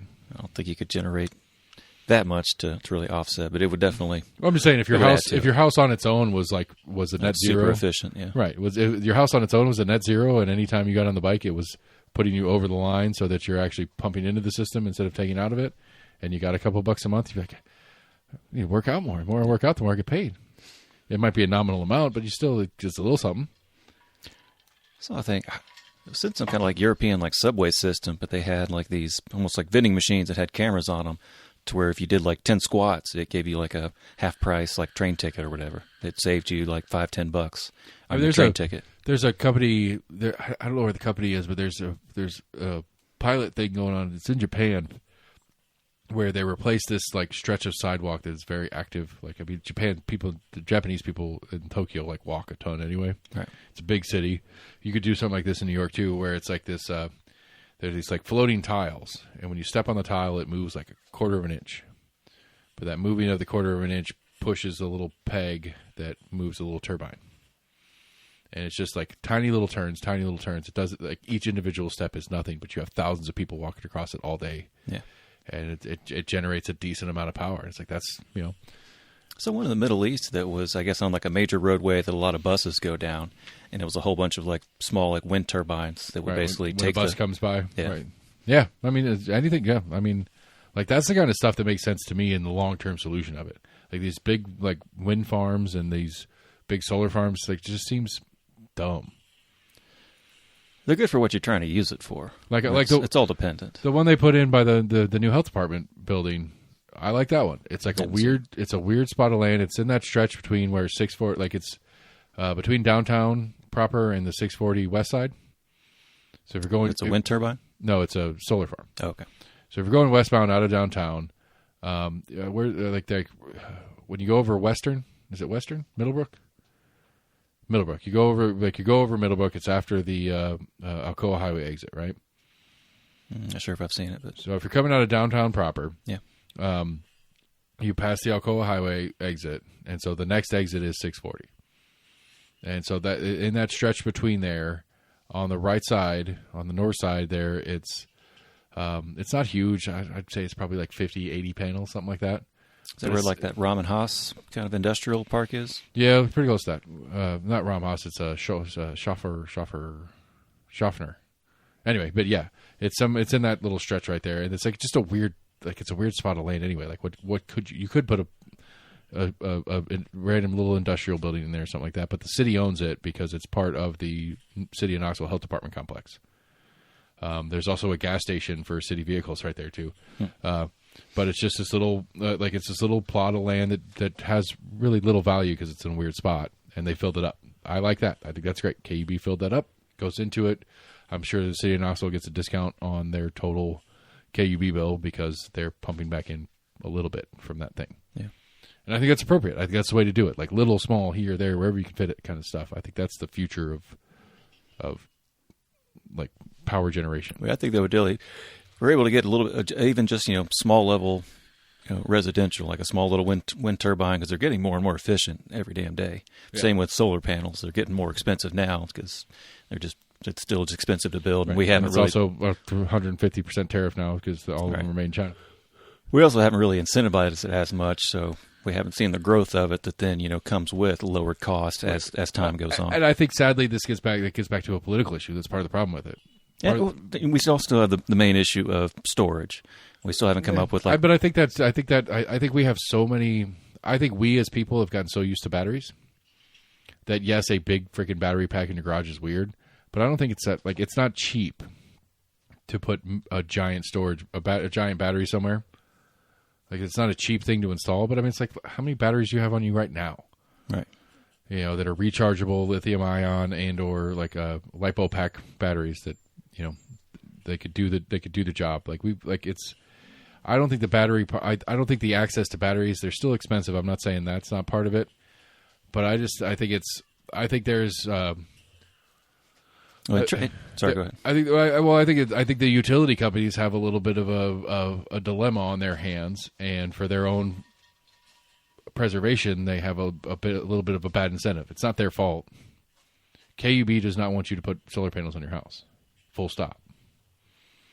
Like that's not an argumentative statement. I think KUB would prefer you didn't. And KUB has a lot of political swing, and so things like incentives, tax incentives, and different stuff like that. I think KUB is probably perfectly happy with people getting electric cars. They're not perfectly happy with people getting the Tesla tiles on their roof. Well, I want to say, isn't there like a box you can check that says like you want to get green energy or something, or you'll donate a little bit of money that goes towards green energy? Right, but it's green energy that they're producing. Right. It's not good. It's not that they're because if it's me, to me again, I don't. This would be a question for somebody who knows the science way better than I do. But is there enough sun coverage in Knoxville to produce enough electricity for Knoxville? I'd say it's pretty close. Not using just solar now. I'd say it's pretty close. Because again, that's where it's hard for renewables to essentially compete with a utility because that's more standard. But I think the problem with standard, I think the problem the compete conversation is because of the volume that we're used to. For a solar farm to produce the amount of power that Bull Run used to produce, yeah, there's no chance that a solar farm is going to be able to produce that much cost effectively. Is there a chance that I don't know 25% of the households in Knox County had solar panels on the roof could produce as much as Bull Run? I would say yeah. And so I think it's a multifaceted issue. I think also we've only in the past maybe 10, 15 years really started to incentivize more like energy efficient things, which we've also seen administrations that are trying to roll it back. That's a supply and demand conversation. I mean, we're talking that's a demand side of we've been talking supply, and that's the demand part. Right. You're right. Can we reduce demand? Yes, that's a great one too. But again, KUB's interest in it. It's like I don't fault them for this, but they don't care. They would rather your windows suck. Yeah. Somebody was telling me about one, like a big basically like solar bank or wind bank in Texas that is like 10 times more efficient than, I forget what they call it, but they basically got like a nuclear or a natural gas plant that only runs, a handful of days out of the year because it's only there just for like peak demand basically. Yet, they could replace it just with this bank and they wouldn't have to have this natural gas factory that for, 9 out of 10 days of the year is not even running at all. What would they have to do to take that out? I missed that part. I'm sorry. I said they were just talking about efficiency-wise, like they could use some kind of solar or wind and also having like a large like battery capacity that could take that peak demand when necessary. Right. In peak days of summer or winter when a winter storm comes in versus having to essentially have that separate power plant that's for the most part never runs until there is that peak demand. Right, but it's a storage question on that one too. I get what you're saying. Okay. It's a little bit of the storage, but I guess just having that would then, prevent you from having to have a whole separate natural gas plant that mostly sits idle. Right. But still, I mean, I'm not opposed to the premise of having that idle plant when needed. If Right. you could crank it on when you need it because whatever happened, it's not a bad thing to have. That's true. But again, if whatever this Texas utility company is, they've got a weird incentive on it. It's like, we need you guys to be burning through this stuff, whatever version of it is, and we need it to come through us, because if it's not coming through us, I have 1,000 employees, I got all these different parts and pieces to play, and the infrastructure that they put in place is part of it too. I mean, KUB spends tons of money on replacing power lines, updating power lines, burying power lines, doing all the different stuff that they have to do. Bury more power lines. Right. I wish they would. That's another one on my list. Vote for me for mayor of Knox County. I'm going to mandate that the KUB is not allowed to put a single new line above ground. If it's a new line or they're replacing an old line, it has to go underground. You would think with the expansion of fiber that they may have kind of taken that at the same time. It's like, well, if we're going to dig a damn ditch, yeah, I would figure. It's probably out, more complicated than that. I would figure out one of my first actions would be appointing a task force to figure out what the carrot and the stick is to make KUB bury everything. Like, it's ugly and it's dumb. Like, it's easy. I get part of it. Like the pros and cons of standard power lines. Pro, it's easy to fix when something goes wrong. It's the access is easy. Right, but I would say more often than not, it goes wrong because something runs into it or whatever. Right. The cons are since it's easy to fix, it's also easy to break. Yeah, and so the pro and con of burying is it's less likely to fail. The con is it's more expensive to fix when it does. Among other pros and cons, obviously. Yeah. But I mean, I don't know what the right answer is. I don't exactly know how you put the legislative parts and pieces together to make things happen that way. But I think that's the right answer. It just makes sense. It seems like stupid logical. I'm sure somebody out there, almostagreement@gmail.com, can tell me how dumb I am about this, and that there's some reason why what seems like an obvious solution to me is so not possible. But I think, again, if I'm KUB, here's the deal. You don't have to pay power for a year if you let us put our solar panels on your roof. And we'll put the solar panels on the roof, and KUB owns the solar panels, and they maintain and clean them and do all the stuff that needs to do to keep those solar panels running. But then they have the entirety of rooftops in Knox County become KUB's solar farm. Instead of trying to buy a piece of land and put a bunch of solar panels on that piece of land, just, hey, if you want to get in this program, we'll give you a deal. We'll give you a discount we'll give you free utilities for a year if you let us put them on your roof. And then we will take the power from your roof and put it into the grid. And we do that with all the roofs and put it in the grid. Long term, it's still profitable, I would think. Because then you're not spending $1 gajillion a year on coal or natural gas or whatever fuel supply. All the fuel supply is already there. You'd almost have to have essentially almost like a reverse substation almost. You'd have to have some kind of central locale that all that power is going back into. It would take a ton. It would take the engineering side would be problematic because yes, like that substation that's down the street is going to have to now go both ways instead of just going one. Instead of breaking down the high voltage, the high voltage AC that's coming into it, breaking that down to the standard voltage to come to the households, it's going to also have to take in the low voltage coming off of, because it's you're somewhere in the process you've got to turn the DC that's coming out of the solar panel into AC because it only over distance DC sucks. I'd say you've also got in their install when they put it on your house they have to put a DC to AC converter, and that AC is now going to the substation. But again, I would think the engineering would be capable of that substation is only going to ship out of the substation to the main grid what the local grid isn't taking. I want to say like I've seen a number of videos of like people trying to like set up solar to kind of like run their house on it.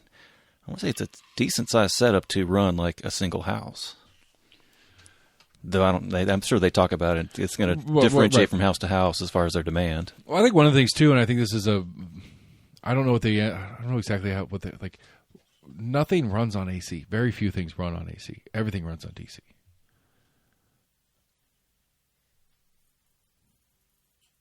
Is every single plug essentially converting it back to DC? Yeah. Huh. Like it's either built into the device or like that's They're like laptop cables, that big box or whatever. right, or the wall cube that we're all used to now. That the wall cube to plug into the wall and put your USB in, that is a converter. It's not converting it from wall power to your USB power. It's converting it from AC to DC. Right, if I have an electric corded drill and I plug it into the wall, right. You're saying something inside That of that runs drill? no, that would be AC. Okay. But a battery pack one is a DC power. It's a DC drill. Right. There's not a lot of stuff that you're actually using. I guess I never thought about that. Like, because how many light bulbs do you have that are still like? How many light bulbs or filament light bulbs do you use in your house? There's a few that are still working. I don't think you can buy them anymore. That is the right answer. Yes, you can. A filament light bulb? You can absolutely buy filament light bulbs. I thought they passed a law not long ago that was trying to essentially phase out. Maybe it was just incandescent. I thought almost everything has pretty much gone to like LED or halogen or something like that. Yeah, I mean, I think most people are buying LEDs because they're more expensive, but they last for ever. So I think it's got. I've had some that haven't lasted that long, and I'm like, I agree. You said 5 years, some bitch. Well, these ones in here, these two on these things are those like fun ones that change colors if you ask them to. Ooh. But not a lot of.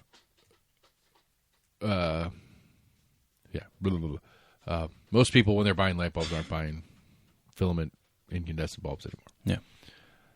Like the only old, and I mean even that's been replaced. Like they make fluorescent tubes They're LED. that are compact LEDs now, and it's literally you put it in the thing, and the first 2 inches of the tube are a converter that is converting that AC power that's coming to it into DC, and then pumping it into the LED system. But they put it in the tube so it still looks and functions, as far as you can tell, like a fluorescent bulb.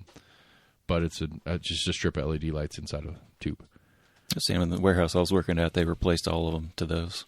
Yeah, It definitely helped with like the heat when you were going up, 20 feet into the air. Yep, that's another one too. They don't produce nearly as much heat. So anyway, like that's the other part too. Is like yes, when you're going to do a full, like if you're trying to do a full system in your house, there is some conversion that has to happen inside your house. Yeah, you have to have an inverter. Because some things in your house do like a lot of things are designed to run off of AC that don't need to. Like realistically, from a solar panel and a battery pack, you should be able to have just USBs in your wall for all the things that you plug into USB. It's literally converting it from DC solar to AC so that the thing that you plug into the wall can convert it back to DC. Because if you plugged into a wall that was DC, the converter would flip out and not work. Yeah. Because it has to. It is designed and built to convert what's standard. Excuse me. And so that's another issue in play, and that's one that's theoretically it'd be super expensive, and I don't know exactly how you do that on a regulatory basis, but you could regulate that into a thing. The new standard is houses are DC now. If you're going to make something, any new electronics, you no longer have to do the conversion. I don't know. That doesn't seem kind of counterintuitive to the science in which we've all just been brainwashed into thinking everyone needs AC. But that's, I mean, it happened. It's happened hundreds of times over history. Like, leaded and unleaded fuel, like that whole thing. Like that was just a standard that became the correct standard because that's what people did. But then once it became the standard, everything started getting designed around it.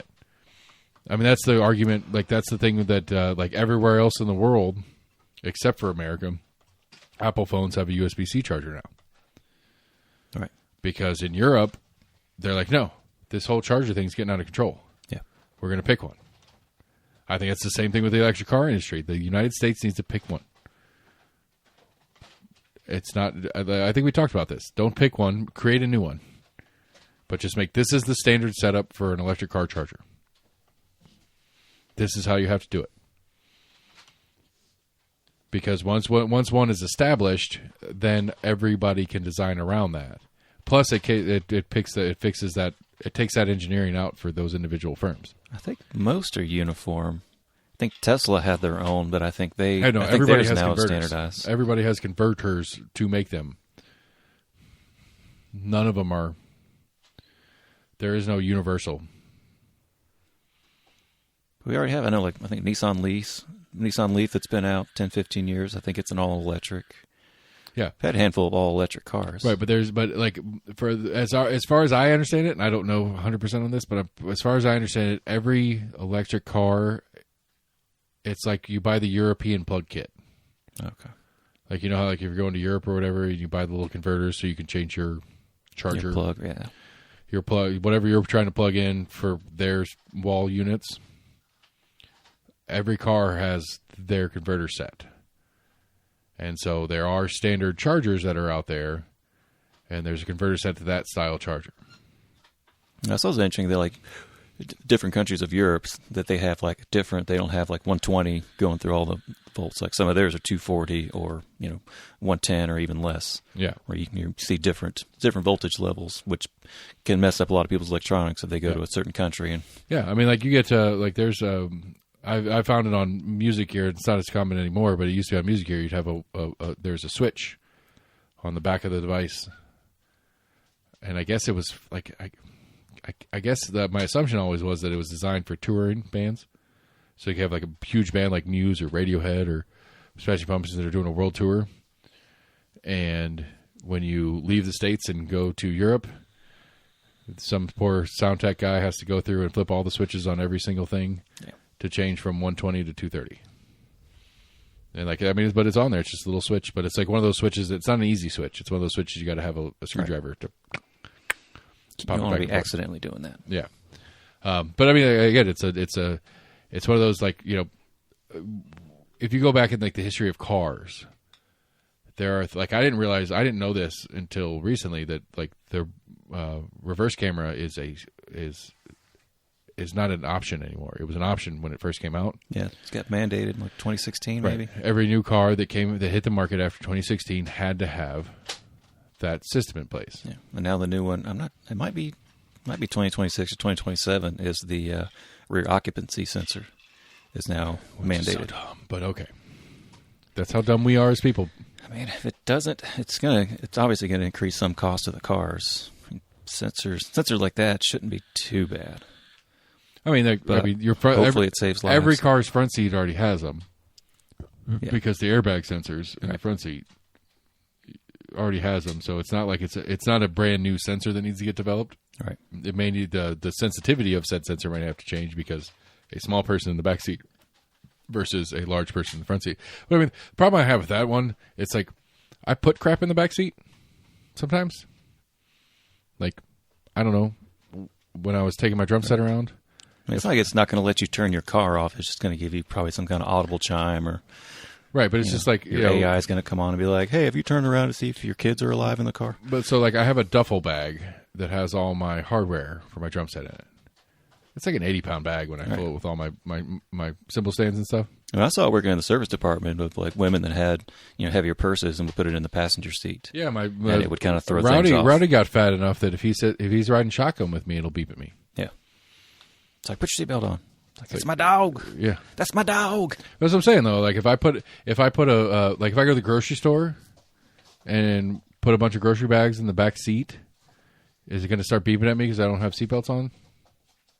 I don't think it's a seatbelt warning. I think it's just occupancy. You turn your car off.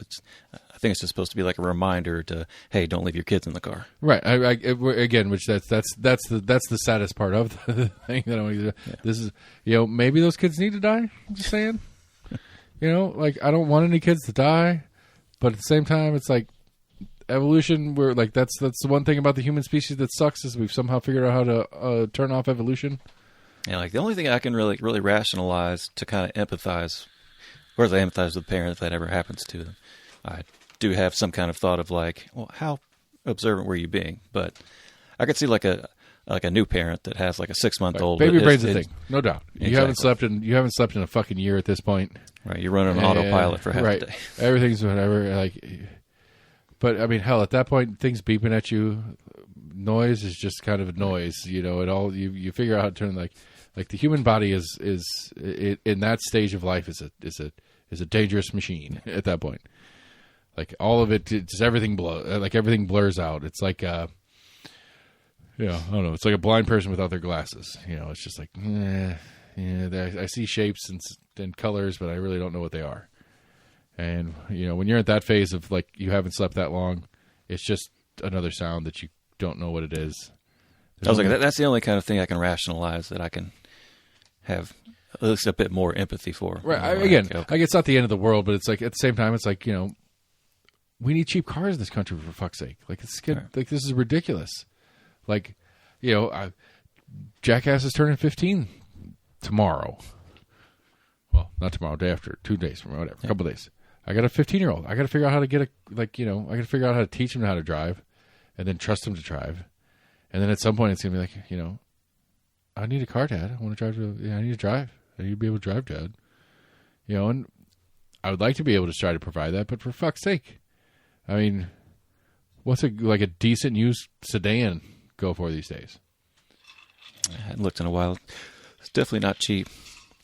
It's gone down than what it was like, a year or two ago when used car prices were a lot higher. The blue. Well, but that's pre-tariff stuff. What's going to happen now with the tariff thing going on? But I mean, it's like the Blue Demon.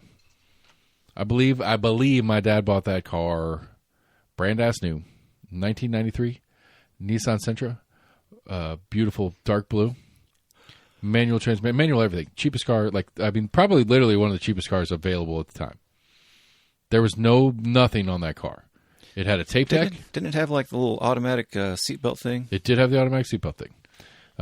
But it was, which is now illegal. You can't do that anymore. I think it killed a lot of people. But the manual windows, manual transmission, manual locks, heat and air. I mean, it had AC. Which I think actually is standard. Was standard on cars in the mid '90s. I don't think you could get a car. I don't think you could buy a new car without it. Nothing to that car. I want to say my dad bought that car for like $9,000. Early '90s. I still remember, like in the late '90s, some like lower level like Civics and kind of Sentra. Yeah, like 10, 15.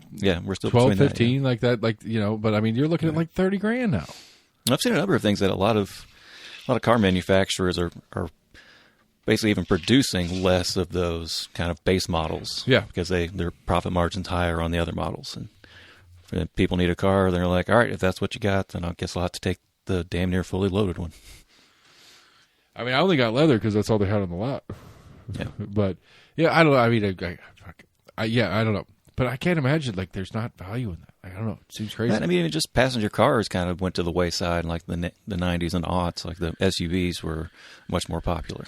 Sure. I wouldn't put my kid in a fucking '93 Nissan Sentra on the road today. If there was a 2025 Nissan Sentra, what's that? It's not Sentra anymore. It's I think they still make them. They do, but they have a new base model. Sentra is now like their mid sedan. I feel like a Versa. I think that's right Versa's below it. The new one. Yeah, Versa's their new base low end one. But yeah, I wouldn't put him in a Nissan Versa right now. I don't want his idiot ass driving around in traffic with that little car. They're safe. I'm sure they are, but it's still I'm just saying that's just the average vehicle now is huge comparatively. Yeah. Other than the smart car, and I mean even the Mini's not Mini. Minis are huge. Mini's bigger than that Sentra was. The American Mini. Yeah. So width-wise, not length. Yeah. I don't know. I didn't like them. I hate driving those things. They're ugly. I always think it's funny with we're driving around with a Union Jack on your roof. It's like, what are you doing?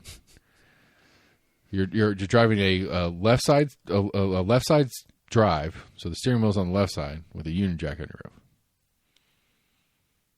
So an American, it's an American setup. It's built to drive in America with the British flag. That if you're driving on the right I just side, figured that was one of their special models that had that British roof. It is. Decal. It's just a stupid thing. Yeah. Anyway, I say that I would buy a Range Rover. That's one of the few English cars I might actually get into. But no, I mean, if it comes down to it, my 4Runner is better than the Land Rover is. I wish in hindsight, I kind of wish I would have got the Sequoia of that model year instead of the 4Runner. Yeah, I think 4Runners are big enough. I know, but have you seen my 15-year-old? He's a fucking ogre. I got to take 5 of him down to Pigeon Forge next weekend. Does he struggle sitting in the back seat at the moment? He's on the top end of it. He's like 5'10", dude. 5'10", like $170. Yeah. He's an ogre. He's going to play football at West. Nice. See how that goes. I'm excited about it. I hope this coach kicks his ass. Might lose a little weight, gain some brawn.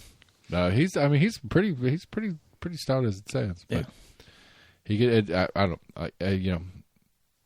One of the things in hindsight of band for me was like the discipline of band was great for me. I didn't get it at the time. I loved it. I loved band.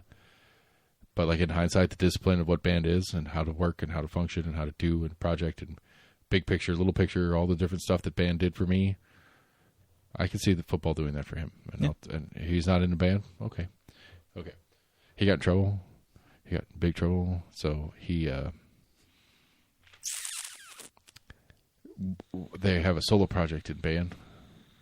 And it's which I think I have a little bit of an issue with this in and of itself. I don't remember doing this in middle school, but I remember doing some of this stuff in high school where it was a performance piece. Like you had to do a performance, a solo performance. I didn't do that in middle school. And so what they do is, and I get it from a practical logistical standpoint. So the solo performance and for 8th grade band, and they do it in 6th grade band too, is because they all have their Chromebooks, is record a video of yourself playing the piece. Or just whether it's audio and video or just audio, it doesn't really matter. You just want the band director just wants the audio. Right. And so what he did, like a little fucking jackass, was went and found somebody doing the piece that he was supposed to do on YouTube, and went through the complicated process of editing out the video from the YouTube to get the audio only as a YouTube video. And so he gave it to his teacher as a YouTube video with no video, just audio only. Right. Which is a thing you can do, but he went through all this complicated like engineering, like digital engineering process to take this person playing the song that he was supposed to play off of YouTube, deconstruct the video part out of it, and then submit it as his thing, and got caught. Yep. Because the band director said, "Hey, ain't no way you played that because that sounds way too good for you." And it's like you can't overdo it. And it's one of those things it's like, dude, if you would have spent half the time you spent figuring out how to go around doing the assignment, just doing the assignment, you would have done fine and got a passing grade. Right. I respect the fact that the band's not your thing, man. I get it. I'm not going to make you keep doing band. Why did he sign up for it this year? Don't know. He felt like he was supposed to. I don't know. He wanted to finish it out. I really don't know what his thing was. But it's like band's not your thing. So be it. I'm not going to make you do band in high school. But you still got a class to finish class. You don't, why do you need to go this route to get there? But, and it's just like I don't know. But the other part of it's like, it's not an easy thing to do, to go rip something off of YouTube, reset it, unset it, do all the different parts and pieces that he did, and then re-upload it to YouTube. Like, it was only obvious because the content was obvious, because he can't play that well. Right. But the function of it wasn't obvious to the teacher. Like, it was just I know you didn't play that because you're not that good. I think it would have been just as easy to have, you've got an audio program to where you could have the video and just hit record and send it as that audio WAV file or whatever. You wouldn't have to edit out any video. You're just straight recording the audio. No, but that's not easy to do. Exactly what you were talking about is not easy to do if you don't know what you're doing. No. My mom did it years ago. I think there was some thing she saw like YouTube that was like a concert. And she was like, I did like the audio for it. Here you go. When she was on a big kick of she's probably like a record player to where she could transfer all of her, like her and her family's like old records and kind of digitize them so the whole family could have their old like. Oh, maybe it is. Maybe there's some app on his phone that was way easier than I thought. Or maybe that's what he did. Literally, he just put the record on his phone. All right. Yeah, that's weird. He would even send it to him as a YouTube file. I mean, that's how we ended up doing the other kids' one too. Oh, okay. But it is weird because like the Chromebooks won't let you do a lot of stuff. Like they don't let you get on the internet normal. And so there was a lot of weirdism trying to figure out this stuff, like just different shit. Like I did, we couldn't print something. Like we were trying to work on a project with them. It's like, can we just print the instructions so we can have the piece of paper with the instructions on it here and then work on it. And we couldn't we could get on the Wi-Fi, but we could not use the printer that's on our Wi-Fi system in the house with the Chromebook from Knox County Schools. That's it. It probably has some kind of security of it. Right. It's them trying to not let other devices have access to other devices and this, that, and the other. So I can understand why it's that way, but it's also kind of weird. It's I just want to print something. Yeah. I don't know. Can you help me out with figuring out this?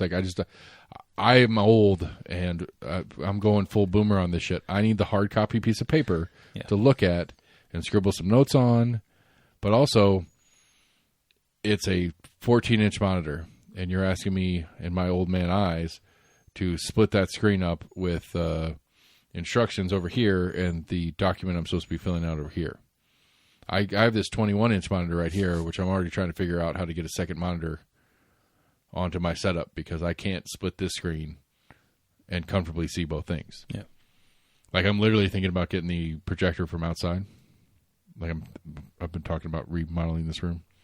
Get another monitor on a stand. Actually, it would probably hook to that if you need a monitor. I do. I actually inherited one, and it was a VGA. Is it an HDMI monitor or is it a VGA? I think it's got both. If it's got HDMI, I'll take it.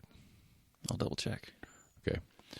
That's the other thing, too. I can't guarantee it's got a back mount. I'm assuming it would. I know it's at least got a stand. In hindsight, I wish I would have gotten the 2-monitor stand version of this because you can't buy just the post. Or you can buy... Right, you can't buy just the arm or the post. If I'm going to get a second monitor on this post, I have to buy a whole another set, which includes a second post. That's how they get you. I know, sons of bitches. Well, and now it's going to be extra expensive because I got to pay a 3,000% tariff from China. Maybe.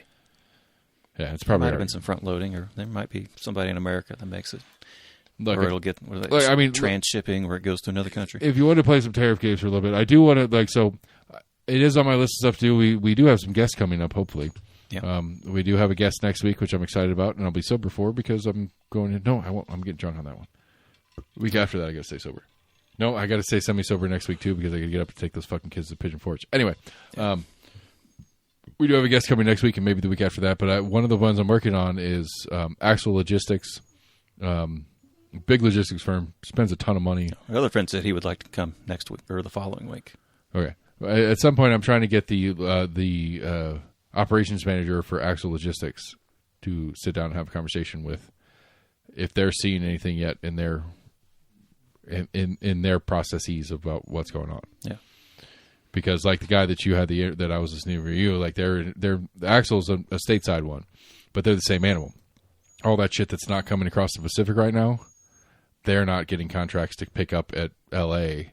or Santa Monica or one of the different California ports. Long Beach. Right. L.A. Long Beach being the big boy. Yeah. But like Axle does that. They work with companies to go get their container off of L.A. Long Beach and get it to Knoxville or get it to New York City or whatever. That's their whole thing. Yeah, I saw a big picture of I guess it was basically like, China and the U.S., pretty much like the Pacific Ocean. And it was like all these like lights that were the boats that are all just pretty much like off of China right now. And very scant amount on the U.S. side.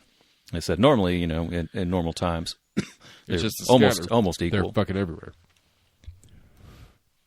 Oh, there's a gajillion of them between the two. Right. Well, that's the thing. Like Trump's talking about, like, well, we got all these boats over there. I don't know if it's the same picture, but he's basically referencing that picture. He's like, we got all those boats over there full of stuff. They got to send them somewhere.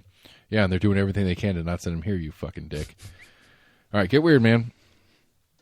Hold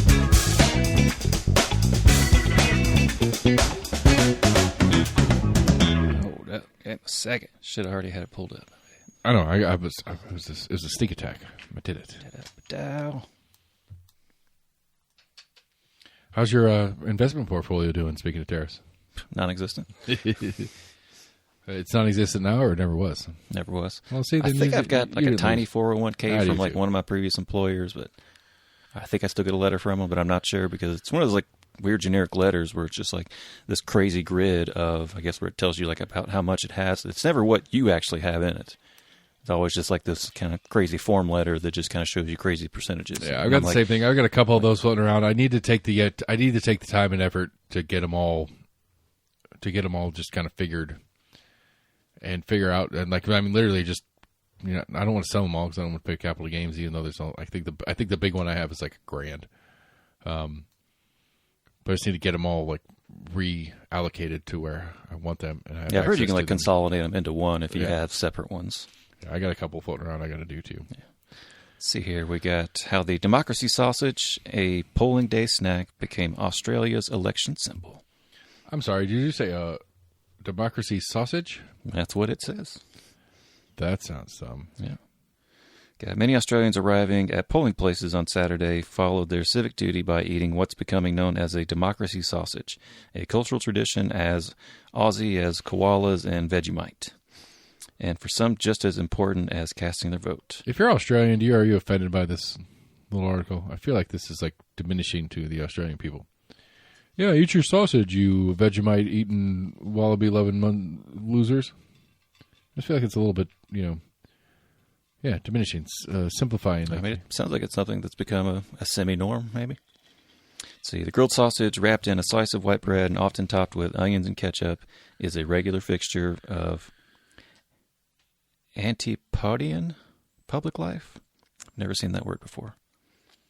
Antipodean? Why don't you spell it for me? I'm curious. Antipodean. Dean. Antipodean. Also, I've never seen Antipodean relating to Australia or New Zealand. Okay, it was written by a New Zealander, so that makes sense why they have that nomenclature that I have never seen before.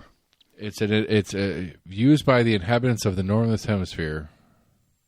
So it's a term referring to people from the southern hemisphere by people from the northern hemisphere. Ah, interesting. Meaning podian, whatever the root word podian is some sort of normal person, where anti would be an anti-normal.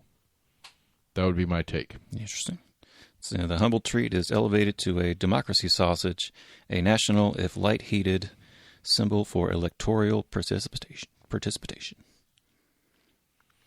Okay. All right. So while you're going deep on your Australian hot dog is what I'm hearing of what it actually is.